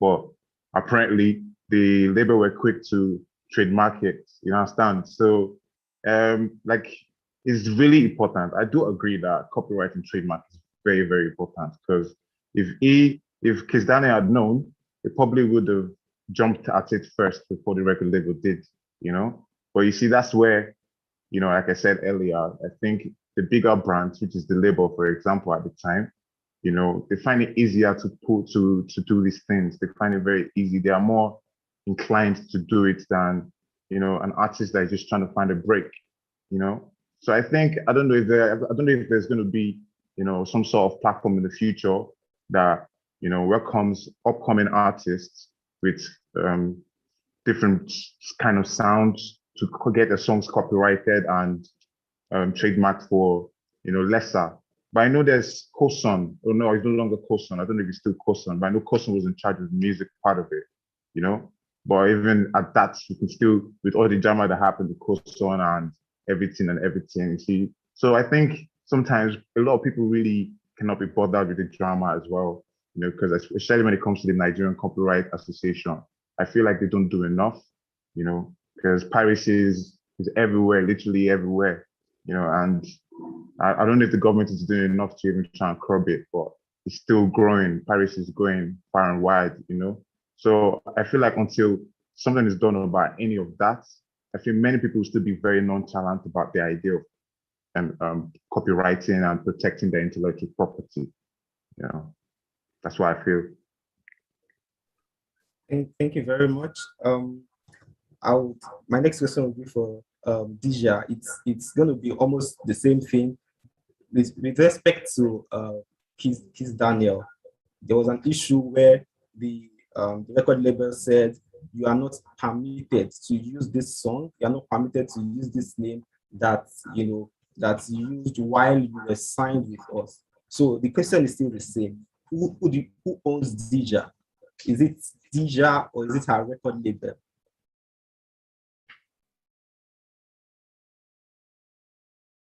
You're on mute. Sorry, I always have to put mute so that I can, because I have kids, like my kids, they'll come and give you the lowdown here right now. For me, before I signed to Jazzy as Dija. So I was already Dija by the time I came to meet that was the stage name I already had for myself. And like I said, I guess it had embodied me as an artist anyways. And I'm just a coconut head. So, but yeah, I came in like that and it just fit me. And like I said, I didn't really have as much issues prior to not understanding so much, because Jazzy at the time was very welcoming, very open. Like I said, he's like a dad to us, that kind of piece. So I was always somebody that was very direct about the kind of things I liked and didn't like.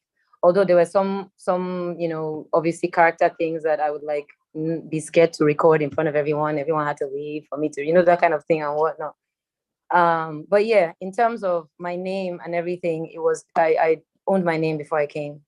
So I don't know whether it was God that led me down that path or anything, but I don't think I was also in a place where I felt I had to fight for my name, outside of fighting to be relevant or, but you start realizing that you're already relevant. You're just trying to push out your, God-given talent. It's not just about God-given talent in music business. Everybody is really talented, to be very honest with you. Everyone has one talent or the other that if put on an amazing platform will shine, given that you're the person that signed you really actually cares about you as an artist and a performer and development in terms of not disgracing their label, that kind of thing. But in terms of name, like I said, I didn't even know how important that was when I signed, to be very honest with you. And I don't think at the time Jazzy was trying to do anything other than develop an artist. It's now maybe with certain different partnerships, certain different, now like a lot of really said in terms of YouTube copyright, at the time when we were doing the whole, pushing the Dija Nation, when a lot of people were getting, signing on to follow me, I felt like that was around the beginning of a lot of streaming things, or around that time it had kind of started. So you can't really compare it to things prior to that, the way it was going, everything is in levels.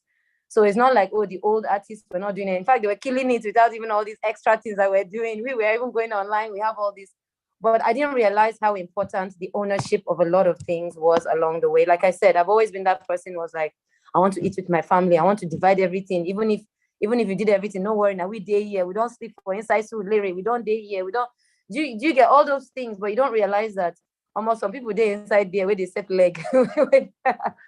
Music. I don't know. As amazing as music is, it brings out sometimes the worst and the best in different people. I don't know whether it's the spirit that follows you or what. Money itself is the spirit, but these were the things that along the way, people had to admit me, Dija, you can't be too sentimental. Dija, every time you're forming family, every time it's affecting your work, it's affecting what you're going to bring back to the label in general too as well. It's not just once you get signed, as much as there's a lot that comes with that too as well. So, there were things that I would be doing that might be detrimental to not only me, but to the label as well, because you're devaluing yourself, thinking that it's by collaboration, it's by this, it's by that. So along the way, I got slapped a couple of times, with sense, to learn. But I think you have to fail at certain things for you to pick up and cuckoo, understand that, everything is because when you look at how traders work, or business, or even farmers or anything, it's really not about, oh, you're begging, or you're looking for, you came, God brought you to meet somebody that was able to help turn what you have into something more. And the idea is, how do you, I guess the monetizing. But when you meet like, straight up real artists, and sometimes you need guides and everything to help you monetize what you're really doing. It's not because you don't want the money. It's not because, it's just that, like I always tell people, I'm like, for me, I guess there are certain principles. I won't kill another person to take the money. Do you get? So if not there, you won't reach. Maybe this is my loss at this point, but I am working my hardest to make sure I do protect intellectual property. I'm learning more. The copyright, like he said, to be very honest with you, at one point in time, I actually purposely tried to remove something so that it's just at least let it get out there. But being part of a label as well, whether I like it or not, there are certain things that are copyrighted by the label outside of, Hadiza or Dija or anything. So you do have to have conversations to make sure that you're able to, push it further than where it is. And a lot of times, if you do sit down and have a good conversation and it's beneficial to everybody, you don't have problems. When it's not beneficial to everybody, you start having problems, that I find in music. But trust me, as I'm talking to you right now, I feel like just as soon as I think I know something, I don't know anything. Like when it comes to music, it's such a trademark, copyright, they're all very dicey and very one small thing. You just like, are you kidding me? Like, are you even trying to make me feel? Is that what you're trying to do? Or do you even really care about what I'm trying to, those kind of things. So a typical artist like myself would think, some things are quite shitty. Like, why are you even trying to make me? But then you realize, at some point, it's not really about you as a person. It's about the brand and what the product that you're, and they always say that music is a poor man's disease. So it's either you want to remain poor for the rest of your life, or you want to build generational, wealth. And you can't be greedy. Sometimes you might not be the one to eat it. It's other people that you fought for along the way, like artists that are coming right after you, maybe whether you did it or you didn't do it or something like that. And the ones before us to, I guess, not feel like they did it wastefully, So please teach me. Thank you very much for once a lot of things you split with the label. To answer your question, you do split because having a label, honestly, it boosts. Like I said, at the time now, TikTok and different things, you can just go viral without independent artists are even ruling, the airwaves and a lot of things because of just having distribution. You don't necessarily have to be signed. So shout out to everyone, coming out and making it more, each generation or each different year comes with something else. So like I said, music is ever changing. And the laws are just it's just the enforcements, I didn't even know we had too many laws protecting us in Nigeria, to be frank. All right. Thank you very much. Would love to have a lot of conversations along this line, but time, like they say, is not our friend. Now, but we'll move over to the question and answer segment.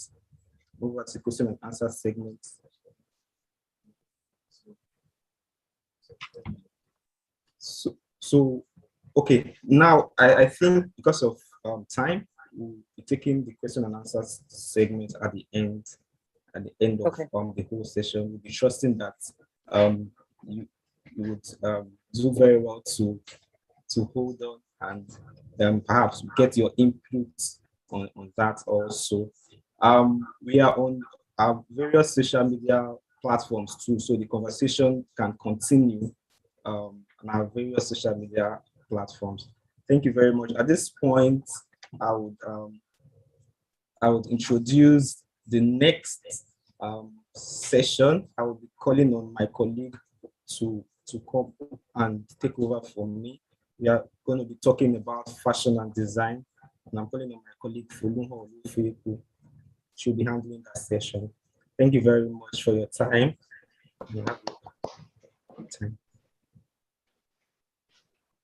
Thank you very much, Emmanuel. And good afternoon, everyone, and welcome to the final session. To start off this session, we're going to have a short video to premise the conversation. Thank you.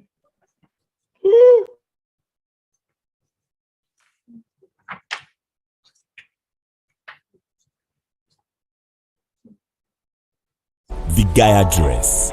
Kai Collective, an upcoming women's fashion brand, gained popularity in 2020 for their Gaia dresses. These dresses have a unique pattern designed to differentiate the Kai brand and develop a strong brand identity. The founder and creative director of the brand, Fisayo Longe, stated that for Kai, Gaia is not just colors, lines and patterns. It is soul and identity. We designed for women to feel their most confident. In January 2021, Boohoo, a popular fashion giant valued at approximately £4.3 billion, launched a collective which bore an uncanny resemblance to the Gaia print, which prompted the founder and creative director of Kai to issue a cease and desist letter and demand £30,000 in damages and legal fees. She also wrote a long social media post stating, "Boohoo has gone as far as to copy our print almost identically. That is unacceptable. Seeing how much Gaia was being imitated, I obtained design registration in the UK and EU with US copyright pending. They will not profit illegally off of our intellectual property and most certainly not with a print that we have legally protected." The social media post has been taken down and the parties are now engaged in legal discussions with hopes of finding a mutually acceptable resolution. Design or not, an industrial design, that is, a new pattern reproduced by industrial process, is recognized and protected by the Patents and Designs Act of Nigeria. This includes patterns used for clothing fabric, and so it goes without saying that the combinations of lines and colors that make up the unique pattern of Kai Collective's Gaia dress can be registered as an industrial design in Nigeria. The effect of this registration is that Kai Collective has the right to preclude Boohoo from importing, selling, or reproducing design for commercial or industrial purposes. Passing off. Another possible action Kai Collection may have at their disposal is an action under unfair competition law. Apart from design infringement, Boohoo's use of Kai Collective pattern is likely to confuse consumers into thinking there is a link or collaboration between the two. It naturally raises a question of whether it falls under the legal elements for passing off or free riding on another's achievement. The common law principle of passing off protects the goodwill of unregistered marks. Passing off prevents another from presenting its goods in such a way as to deceive the members of the public that its products are affiliated with a popular brand of good in the same category. In establishing if there is passing off, the Trinity test adopted in Reckitt and Coleman Products versus Borden will be used to determine if the elements of passing off are present and they are. Goodwill attached to the goods must be established. Misinterpretation by the claimant must be established such that the public affiliated the defendant's goods with that of the claimant. The claimant must demonstrate that he is likely to suffer loss as a result of the misinterpretation. Does Boohoo's use of a pattern similar to Kai Collective design infringe Kai Collective industrial design right? What protection is available to Kai Collective outside design infringement? Is Boohoo passing off their intellectual property?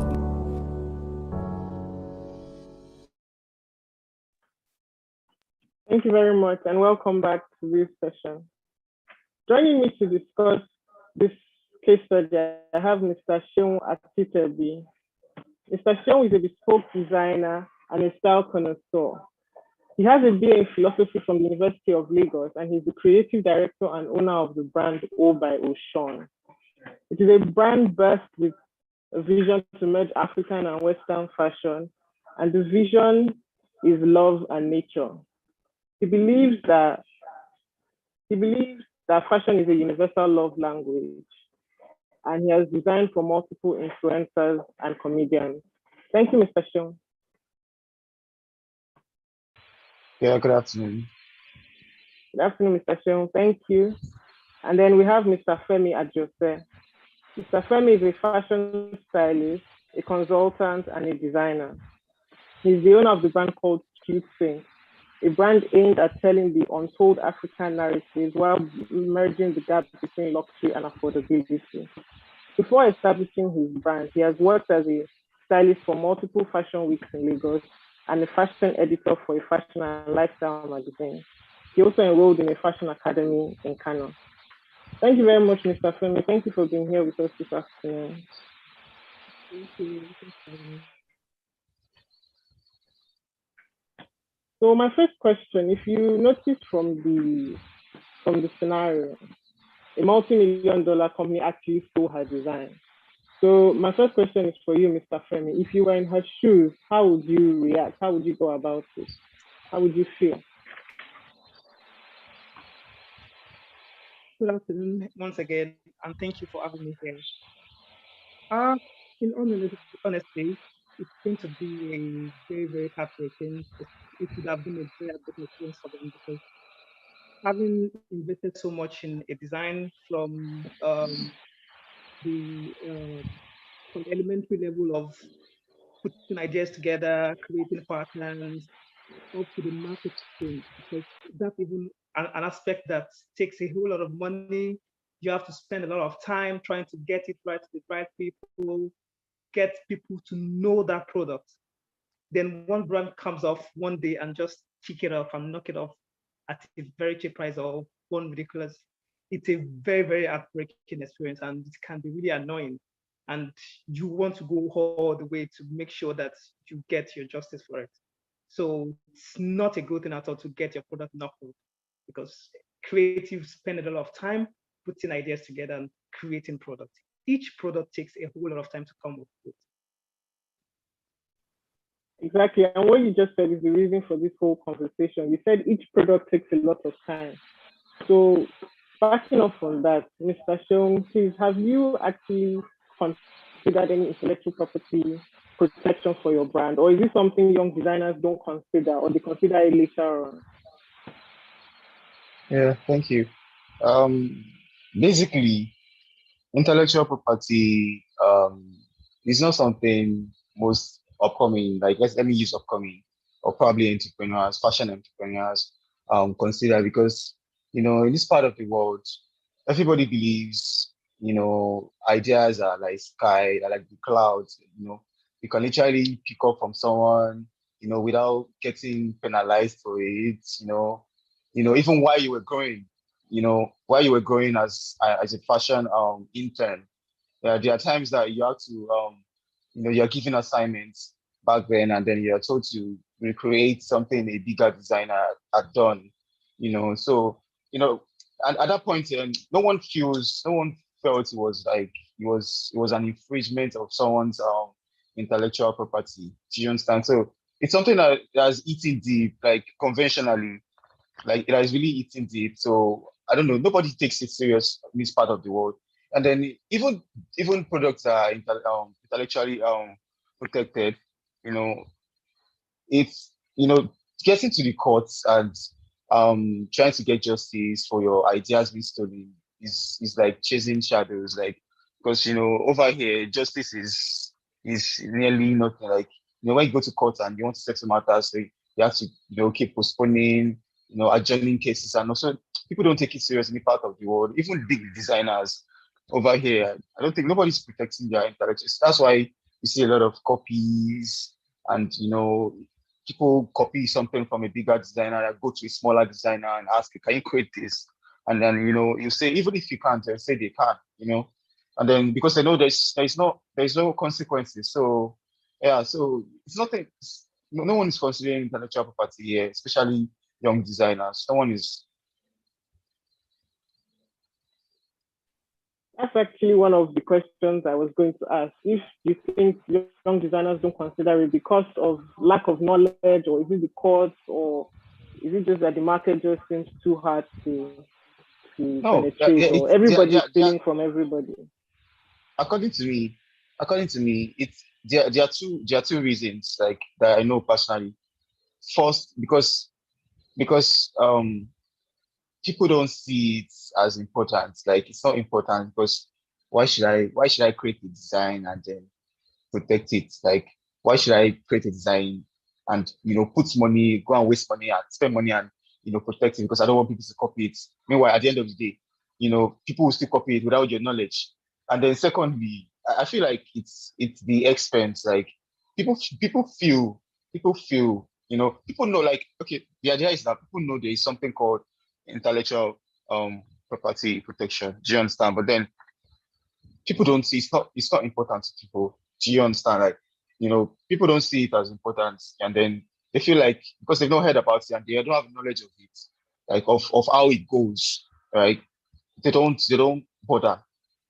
They don't bother. There are instances where someone will copy your designs, but then because that person probably stays in rural area, maybe like someone from Iju or Mowe who copied my style, and I'm here in Lekki. Do you understand? I can't concern myself with a young designer that I don't even know his name. Probably he has little social media presence, so it's not going to affect me in any way. So I don't see any reason why, even if my property is protected, how do I charge someone like that, to courts and then for intellectual property thefts? Like, how do I charge someone knowing fully well that they can't afford to go to court with me? So it's like mere chasing shadows. It's a very serious conversation. How about if it was a bigger designer that stole your idea? I would like Mr. Femi to answer this because you said so the smaller designer in Mowe stole your idea and you didn't see it. How about if a big designer stole it? Would you feel the same way? Would you want to have regrets then? Would you want to take legal action if it was a bigger designer that stole it as opposed to a small designer?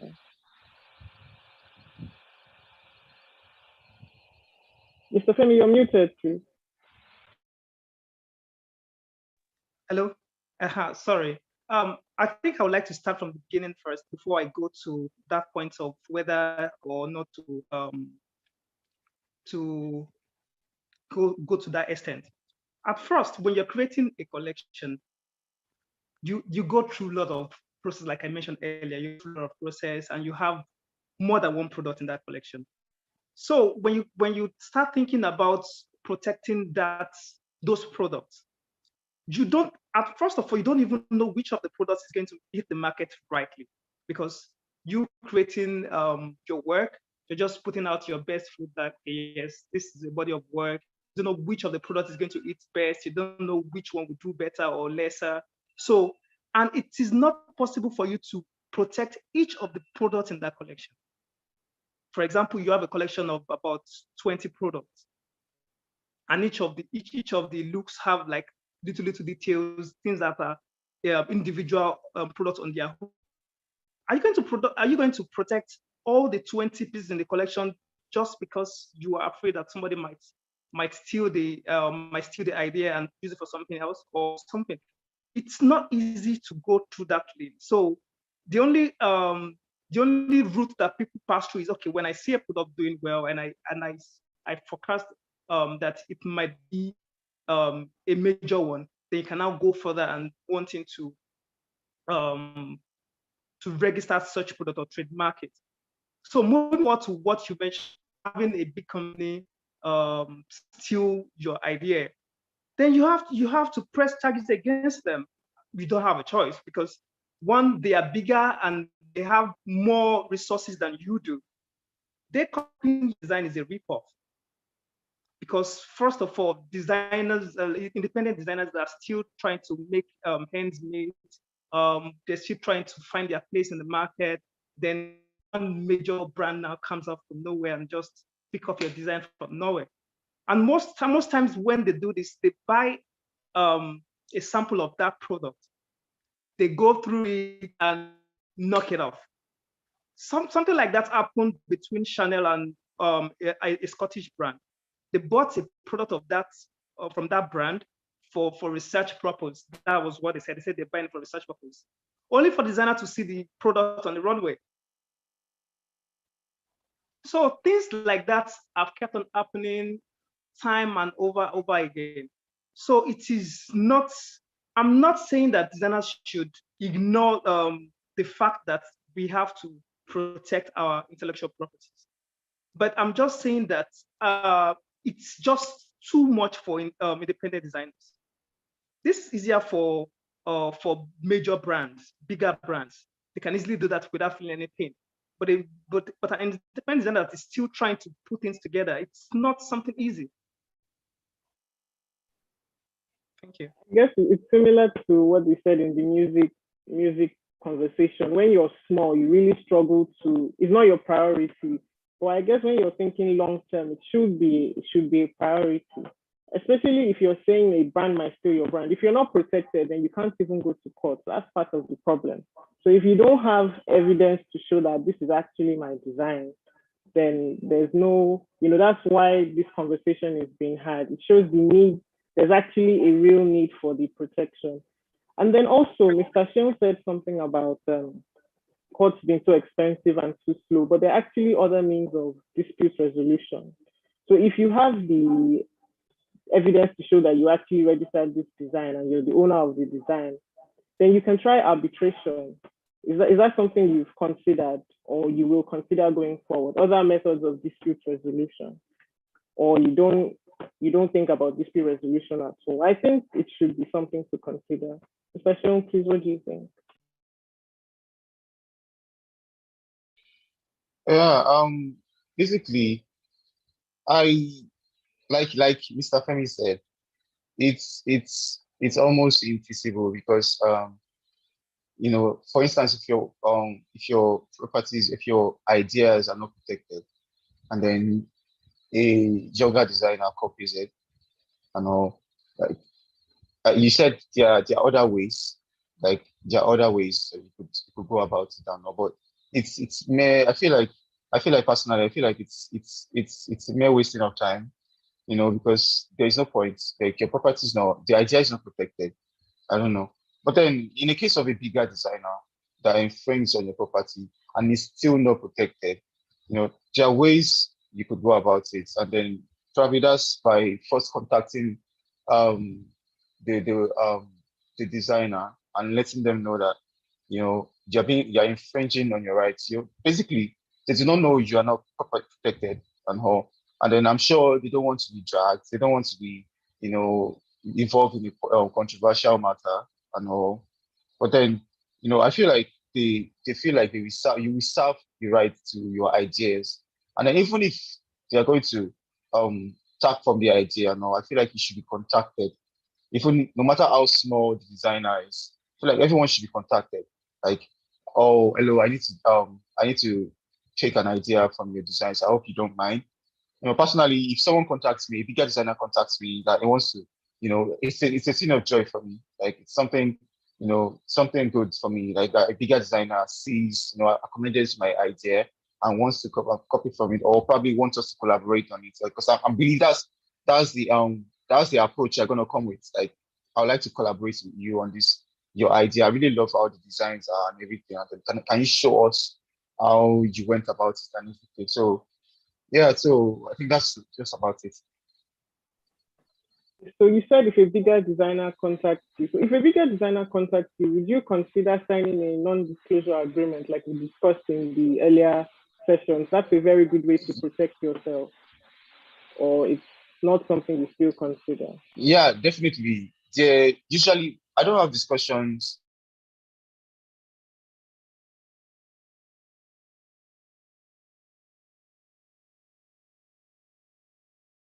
with our leg.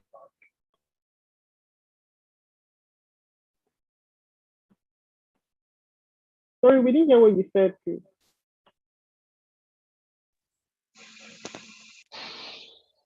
Hello? Can you hear me? We can hear you now. Yes, we can hear you. Okay. All right. So I don't think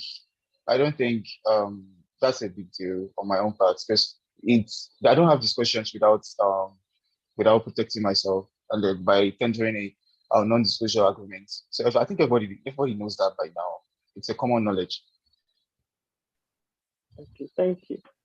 How about trademarking your brand name? So if you're not willing to trademark your designs because maybe you're designing too much, would you be willing to trademark your brand name?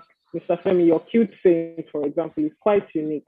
and in future it's something people might rip off. Is a trademark something you think designers should consider? I think trademarking is something that every brand should look at, not just big, whether you're big or small. Your name is one thing that can be taken from you if it's not trademarked.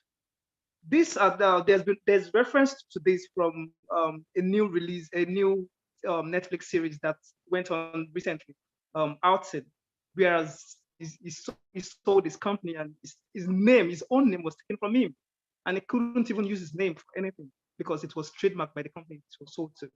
So every brand needs to trademark their names. That's non-negotiable. I feel like every brand needs to just trademark their name. It's just the part of protecting the product that is a bit kind of, and it's also important, but we don't have a lot of choice.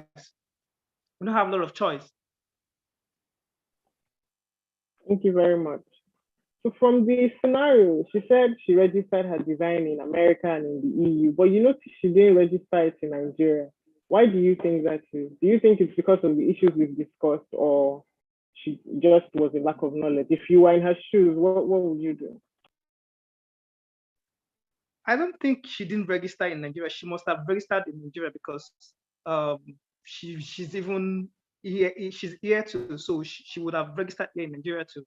Probably it was not just emphasized in the release that she registered the product here too. I'm sure she must have registered here too. Thank you very much, Mr. Femi. Mr. Seun, please, are you still with us? Yes, I am. Okay. So I would also like to ask, moving on, how do you think upcoming designers should collaborate, should move ahead? What advice do you have for younger designers in terms of intellectual property in the climate we have? Okay, so personally, I think, can you hear me? Can you hear me? I can hear you, sorry. All right. So personally, I feel younger designers, should take every part of intellectual protection serious, because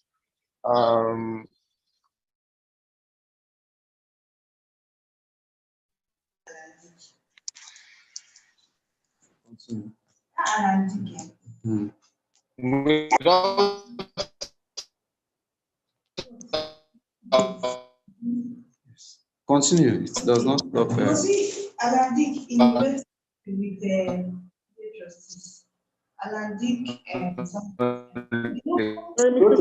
can't really hear you. That's the letter I'm looking for. Just bring her let us see. Hello? Hmm? No. So they're hearing you. They're not hearing you.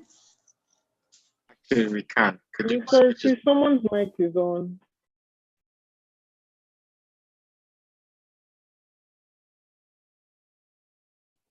Hello, Mr. Show. Hello? Yeah, I'm here. We can hear you. Yeah, I'm here. Okay, please, could you repeat what you said? Yeah, so, like I was saying, I said there was basically a time I was working with a big designer, like, and then we had to cop an idea. We had to cop ideas from a younger designer. Like it's not like this person is like not really that person is big, or not to the extent of the cop an idea at some point for our own collection. We have to cop an without the designer's knowledge. Do you understand? Things like that are really serious. Things like that are really So without knowledge, there are instances where some ideas from you without your knowledge needs to protect their ideas, basically. And then my ideas, most of my designs are not protected. There are even instances where a younger designer sends me a message on Instagram and shows me a copy of my designs that they made. Do you understand? So like, it's really, can you hear me? Hello? Hello, yes. So when the younger designer showed you a copy of their design that they made, did you express to them that this was theft of your intellectual property, or you? I didn't. At that point, I felt relieved, though I was disappointed that even the person had the guts to even send me a message, after copying my designs. But the fact that I was not protected, I didn't protect that particular design, so I had nothing to say. I just laughed over it, and then I was like, yeah, that's you. It was really nice. There was an instance when someone copied the design like a particular design by me, and then someone else sent me the design and told me that look at how they rubbished your work and all. So like I wasn't having it at that point. So then I've been thinking of copywriting my stuffs, but then I had no idea how to go about it. There was no one. I didn't feel there was any need to, because I was making money, and then even those that are copying, there are instances where people copy your stuff, but no one wants to work with someone who copied your stuff. They want to buy originally from you. Like I have some clients that says that to me, that there was someone offering them cheaper prices for the product I create, but then they wouldn't buy a copy. They would buy from the original. The person that owned the right to the patterns and the design and the craftsmanship in the work and the so yeah, I feel like now I know, I used to think I know about the business aspect of fashion and everybody, but now I think I know that I have to take every part of it serious. If things are getting really serious now, I create products for clients as far as Brazil, and then I don't protect. Imagine I don't protect products like that, and I send them out as far as that, places like that. So it's really dangerous. Like it's really, really dangerous. So I think now it's something. It's very important for everybody. Insofar that you want to go far in that field, in that particular field, not just fashion alone. In every creative industry. Insofar you want to go far in that field, I think it's really necessary. Thank you very much for sharing, Mr. Sheung. Mr. Femi, please, do you feel the same way in terms of when younger designers steal your work? Do you feel hopeless, or do you feel like you should go after them? You're muted, sorry. Sorry. I think I have a different view of this, because my main concern about someone copying your design is not really about, it's not majorly because of the financial loss or what I tend to miss out, but for the quality that has been diluted, because you have worked on your brand to the end that it has been known for certain standard. But when someone copies that product, you are 100% sure that they cannot give that same quality which you currently give. For example, a brand like mine that works with organic fabrics and all. If a brand wants to copy mine that didn't really know where I source my raw materials and all that, they'll just use any fabric they get.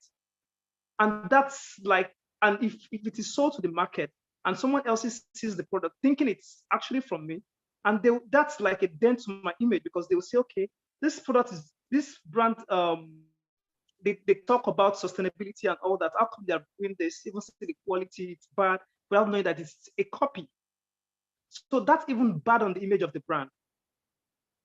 So even if a smaller brand copies any product of mine, I'll still need to reach out to them and tell them to desist from that and stop it from whichever platform they're selling it on. Yes, I'll scare them with prosecution and all that, even though I might not prosecute them, except they did this from such act. But you still need, I will still need to tell them to stop doing that. Yes, it's fine to want to collaborate. It's fine to want to collaborate with brands, which is something I welcome so much with my brand, because I work with so many other brands.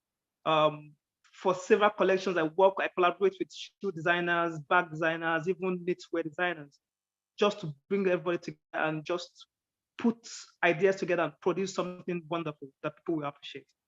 So collaboration is the way to go. Copying is a no-no. Thank you very much, Mr. Femi and Mr. Seun. You both just reinforced the fact that design registration is important in the industry, as in all the other creative industries. And that's all the time we have right now. So we'll quickly go into the Q&A session. Thank you very much for joining us this afternoon. Thank you. Yeah, you're welcome. Thank you.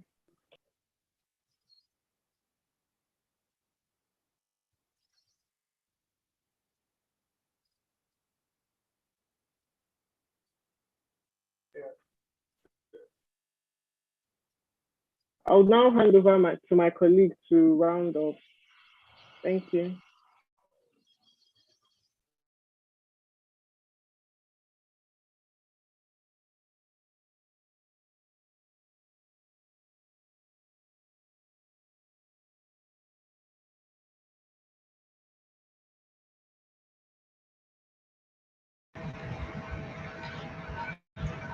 Hello, everybody.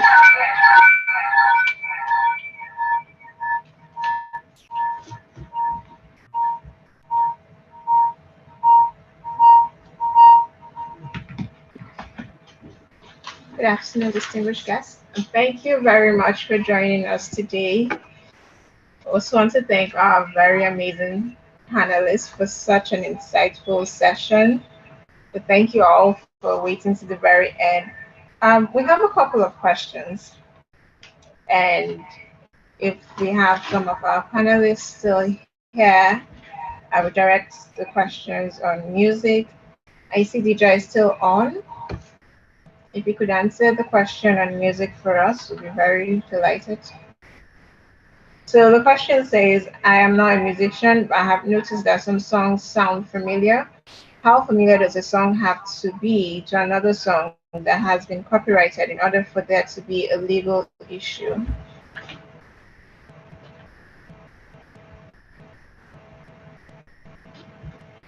So, You're muted. Sorry about that. I said in terms of, I actually saw that question. In terms of that question, to be honest, I think that all depends on probably, in what manner the song even sounds like. Like there was a situation I saw with, Chapman and Nicki Minaj. I think it's actually sort of like the same melody. There's also with that is, I think it's very dicey, and it's really up to who is suing and who is charging, because there always has to be like a certain amount of chords or progression, and a lot of songs have very similar progressions, but honestly that's more even for someone that's more of a lawyer than even an artist within what it is that we're doing. I'm one of those people that I try to run away from sampling a lot, even though, there's only so much at some point, because everything almost has been done. It's just, I guess, how you deliver it.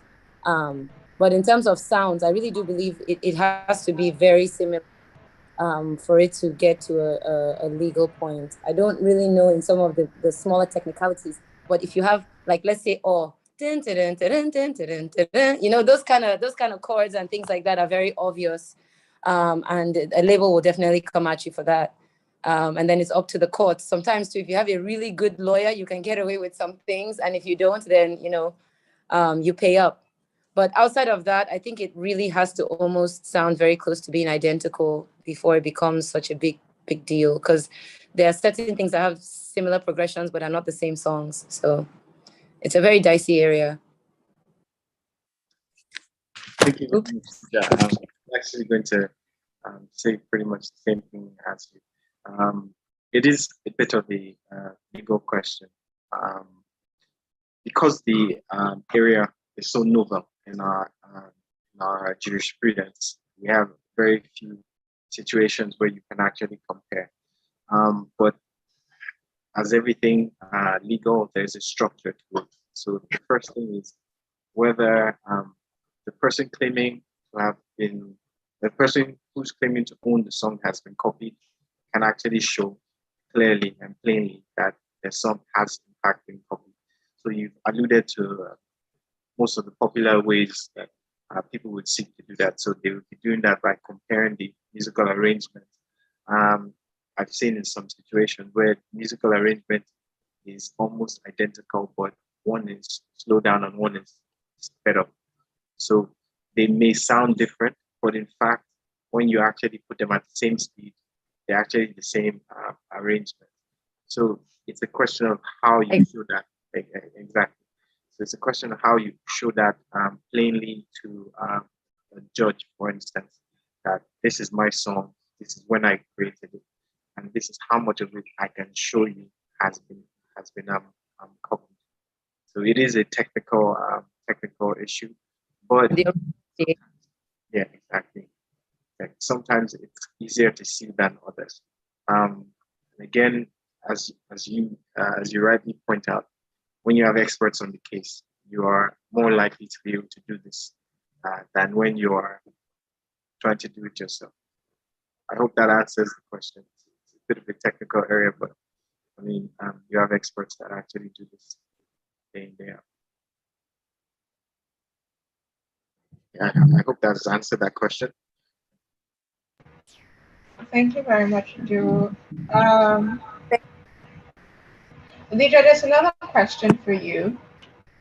Do you write songs for other artists in your label? If yes, who owns the rights to such songs?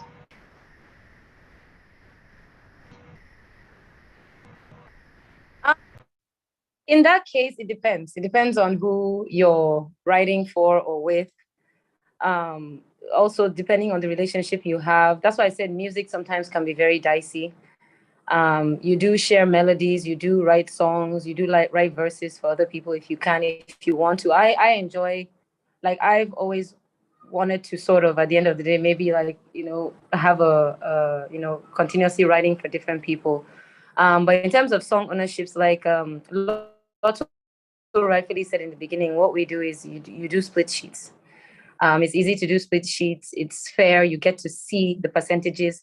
A lot of times you want to give more percentage to the person that will be performing the song because they're doing a lot more in terms, that's depending on the agreement. If for some reason there's promo, there's what else has to come with the song being out there, But yeah, it all depends on I always split a lot of things. I like splitting because it keeps it fair. But a lot of different people have what their principles are when they're working or writing for somebody else so it all depends. For me, that one I think it all depends on personally how much percentages you're willing to let go and in what sense or how aggressive you're trying to be or what your main goal for writing for that person that day is. Are you want to be recognized as a songwriter?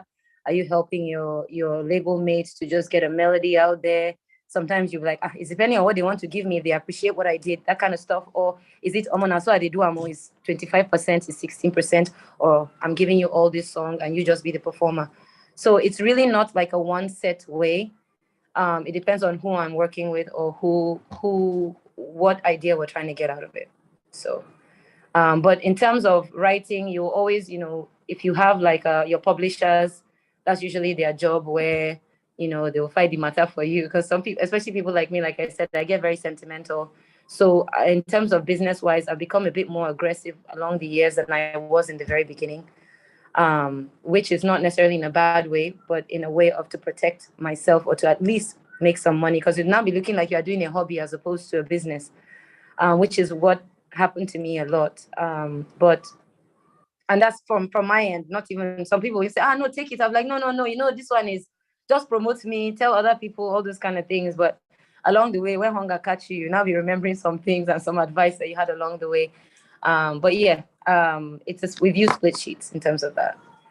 So you all equally tend to own. It's like, think about something like Dorobuchi, where we all had our verses. Jazzy was producer and was able to allow us to split the song, evenly across the board so that it was fair. So I tend to work from that end. Sometimes too, it's your godfather that you learn from. So I tend to work from that end. And then we all own the song together.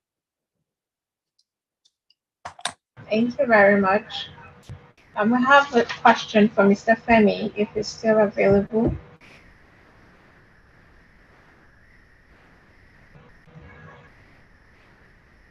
Yeah, I'm here. Okay, so someone says, as a fashion designer, would you advise it's worth protecting some, if not all, of our creations? After fashion school, I was putting a collection together. So what's your take? Protecting everything, protecting the most important pieces, or protecting none, since we have copycats out there?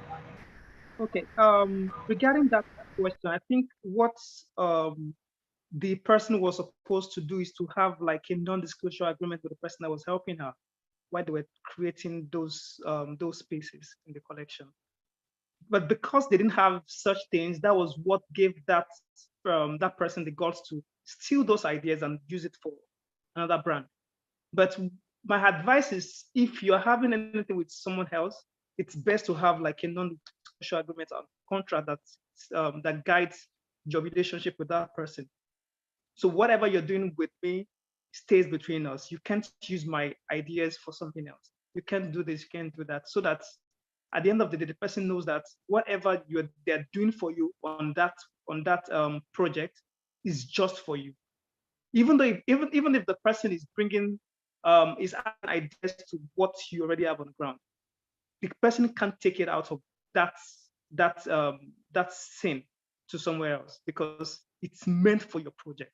And once it's gone, once that's gone out, then that's lost on your side. So it's advised that there is a sort of non-disclosure agreement and contract that guides your relationship before even having to trademark or protect such products that come out of the work, of the collaboration. Thank you very much. Lotte Vance, I'd like to get your view on copyrighting music and copycats.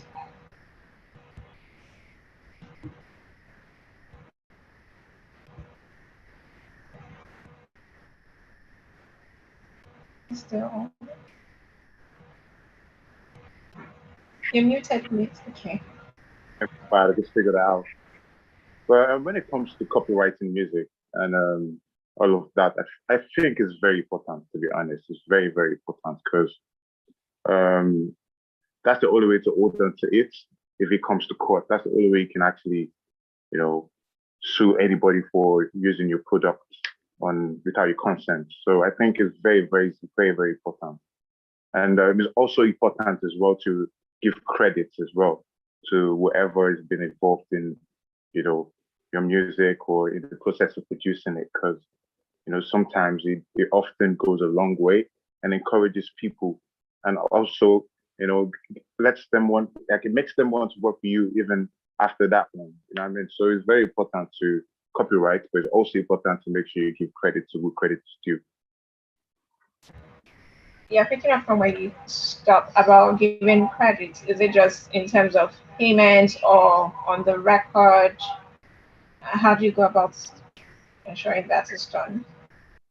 Well, there's something called work for hire. So if you're working for hire, then obviously I need to pay you, because obviously I'm hiring you for a service. But if we're going to be just working as friends or as collaborators, then it's very important to make sure you give credit to whoever credit is due. But even sometimes, if it's work for hire, sometimes it's usually good to give credit. There is something called, is it moral rights? Okay, because I've done a little bit of research about copyrights as well. And so I think it's morally right to give credit to whoever's been involved in production, if you know what I mean. Yeah. Very much. Thank you, every one of you who have waited to this moment. Thank you once again, our panelists. for a very informative session. We are very delighted to have had you on here. Thank you, our participants. Everyone who has contributed, everyone who has sent in questions, we thank you all. And I also want to highlight some key points that some of our panelists talked about. We had Peter Oke talk about his experience with people he was familiar with and how, you know, things went south and the importance of signing non-disclosure agreements. We also had Jacques Silva talk about the importance of that as well. It just goes to show that these things are very important and cannot be overlooked. The salient things are they sometimes appear very insignificant. And when Dija talked about being sentimental and in the beginning not wanting to always appear with paper and pen and say, okay, let's document, let's sign this and all of that, these points are quite important. And Jacques talked about tax. Well, we all know it's our responsibilities to pay our taxes. We are not sometimes fully informed on the method or the ways in which our taxes are being spent. Most times we don't see the value for it. We don't see what the government makes use of it. But nevertheless, the importance of paying our taxes cannot be overemphasized. Now, with the issue of tax, it's sometimes very overwhelming. Do you know who to pay to? Do you write authorities to pay to? Do you know when your tax is due? Do you know when a percentage of your tax of your income should be paid as? You have your personal income tax, you have your corporate tax for those who have companies, a certain percentage of your income for the year goes to taxes. So all these things are very, very essential. And to that end, you will need someone who is very skilled, who is very vast in that area to help you so that as you concentrate on building your brand, as you concentrate on your products, basically ensuring that, you know, you're going global, you ensure that you are not lagging in a particular area. Because at any point, they spring up and tell you, oh, you've been earning your taxes for a couple of years, couple of months, and next thing you know, your taxes are ranging into millions. So to avoid that, it is very advisable to employ the use of professionals who would advise you adequately both on your intellectual property rights, how to apply your intellectual property rights, ensure that your intellectual property is protected. Nobody wants to slave for hours, for months, years, and one day just find out that they're being ripped off of the intellectual property. So as far as your intellectual property is also protected, ensure that you are not erring on one side of the law by not paying your taxes. And once again, thank you all for coming. If you have further questions, please do leave them. For further information, our contact details will be displayed on the screen. We have our Instagram page. You can always send us DM. We have our emails. We are very prompt in responding to your mails. Thank you once again for coming.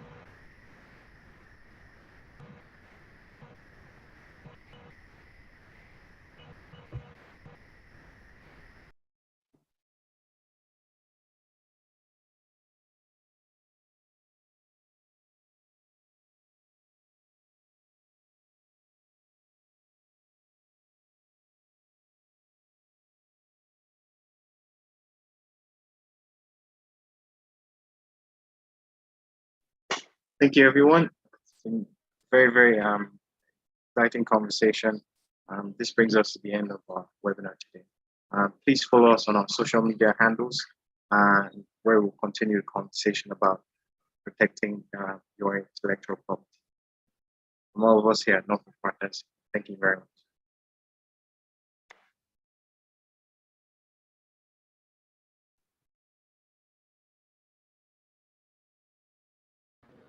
Thank you. Thank you very much.